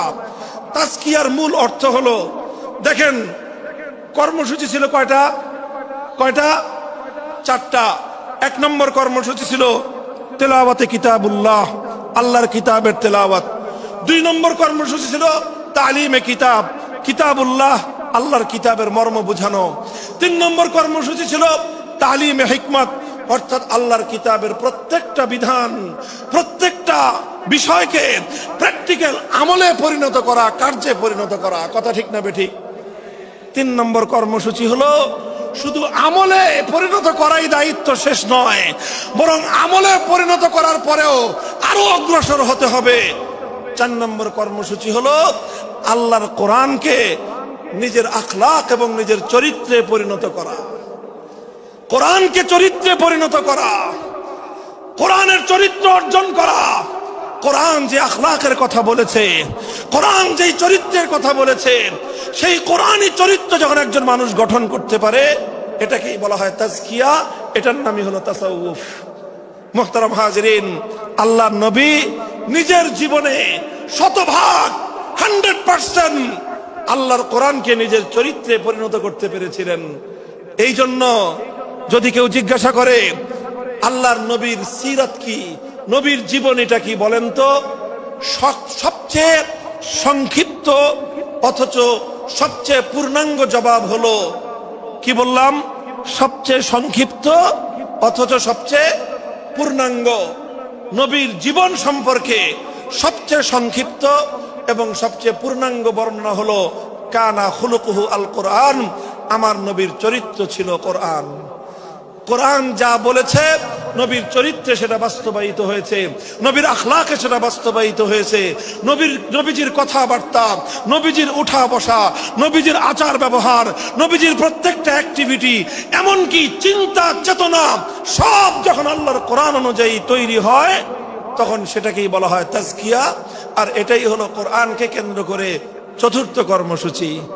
মুহতারাম হাজিরিন, আমি আমার আলোচনা এবার সমাপ্তির দিকে টেনে নিয়ে যাই। আসুন আমরা আল্লাহর কোরআনকে সেন্টারে রেখে একটা সমাজ বিনির্মাণের চেষ্টা করি। সেই সমাজ বিনির্মাণের জন্য প্রথম কাজ, ঘরে ঘরে কানে কানে কোরআনের তেলাওয়াতের আওয়াজ পৌঁছে দেই। 2 নম্বর, প্রতিটি মুসলমানের কাছে কোরআনের মর্ম বোঝানোর চেষ্টা পৌঁছে দেই। 3 নম্বর হলো কোরআনের প্রত্যেকটা বিধান সমাজে, ব্যক্তিগত জীবনে, পরিবার জীবনে, সমাজে, রাষ্ট্র জীবনে বাস্তবায়ন করার উদ্যোগ নেই। চতুর্থ কর্মসূচি হলো আল্লাহর কোরআনকে নিজের আখলাক, নিজের চরিত্রে রূপান্তরিত করার জন্য সর্বাত্মক চেষ্টা চালাই। ইনশাআল্লাহ রাজি আছি তো? ইনশাআল্লাহ রাজি আছেন তো? আল্লাহর কোরআন শুধুমাত্র তেলাওয়াত নয়, শুধুমাত্র তাফসীর আর ব্যাখ্যা নয়, এই কোরআনকে বাস্তবে পরিণত করবার জন্য মুসলমানরা যদি উদ্যোগ গ্রহণ করে, আগামীর বিশ্ব হবে ইসলামের বিশ্ব, আগামীর বিশ্ব হবে আল কোরআনের বিশ্ব ইনশাআল্লাহ। বাংলাদেশ বাংলাদেশ বাংলাদেশ নিয়ে আমার আখেরি বার্তা এখন হলো বিপ্লবের জন্য বাংলাদেশ উর্বর হয়ে আছে। কথা বলেন ঠিক না বেঠিক? বৃষ্টির পানি পড়লে যেভাবে যেভাবে শীতকালের পরে বৃষ্টির পানি পড়ার সঙ্গে সঙ্গে ফসলের মাঠ যেমন চাষাবাদের জন্য উর্বর হয়ে যায়, আবু সাইদ, মুগ্ধ, সিফাত হাসান, এভাবে আমাদের অসংখ্য অগণিত বীর শহীদদের রক্ত ভেজায় বাংলার মাটি এখন ইসলামী বিপ্লবের জন্য উর্বর হয়ে আছে, আল কোরআনের বিপ্লবের জন্য উর্বর হয়ে আছে। এই সমাজ, এই জমিন এখন বিপ্লবী চায়।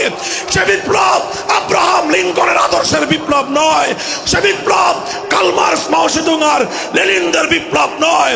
বাংলার মাটি আরেকটা বিপ্লব দেখতে চায়, সে বিপ্লব হবে আল কোরআনের বিপ্লব, সে বিপ্লব হবে ইসলামী সমাজ গঠনের বিপ্লব। সেই বিপ্লবের জন্য 2000 যুবক নয়, যদি 2 লক্ষ যুবকের তাজা বুকের শাহাদাতের রক্তের প্রয়োজন হয়, সে রক্ত দেওয়ার জন্য শহীদ ঈদগাহে কারা কারা জমায়েত হবে, কারা কারা জমায়েত হবে। এটা শুধু কথার কথা না, শপথ। এটা কথার কথা না, শপথ। এটা অঙ্গীকার। কার সাথে? কার সাথে? ইনশাআল্লাহ এই শপথ এবং অঙ্গীকারের উপর আমরা আমাদের জীবনের অবশিষ্ট সময়গুলো অতিক্রম করার চেষ্টা করব। করবেন তো ইনশাআল্লাহ? আল্লাহ পাক কবুল করুন, তৌফিক দান করেন। 3 দিন ব্যাপী আজিমুস শান তাফসীরুল কোরআন মাহফিলের এই আয়োজন সার্থক হোক, ইসলামী সমাজ গঠনের জন্য এখান থেকে মানুষ অনুপ্রেরণা নিয়ে ঘরে ফিরুক, ঘরে ঘরে কোরআনের আলো, ঘরে ঘরে কোরআনের তেলাওয়াত, কোরআনের তালিম এবং কোরআনের হিকমতের আমল শুরু হোক। আল্লাহ আমাদের সকলকে গ্রহণ করুন, তৌফিক দান করেন। ওয়া আখিরু দাওয়ানা আলহামদুলিল্লাহি রাব্বিল আলামিন। সুবহানাল্লাহি ওয়া বিহামদিহি, সুবহানাকাল্লাহুম্মা বিহামদিক, আশহাদু আল্লা ইলাহা ইল্লা আনতা, আস্তাগফিরুকা ওয়া আতুবু ইলাইক।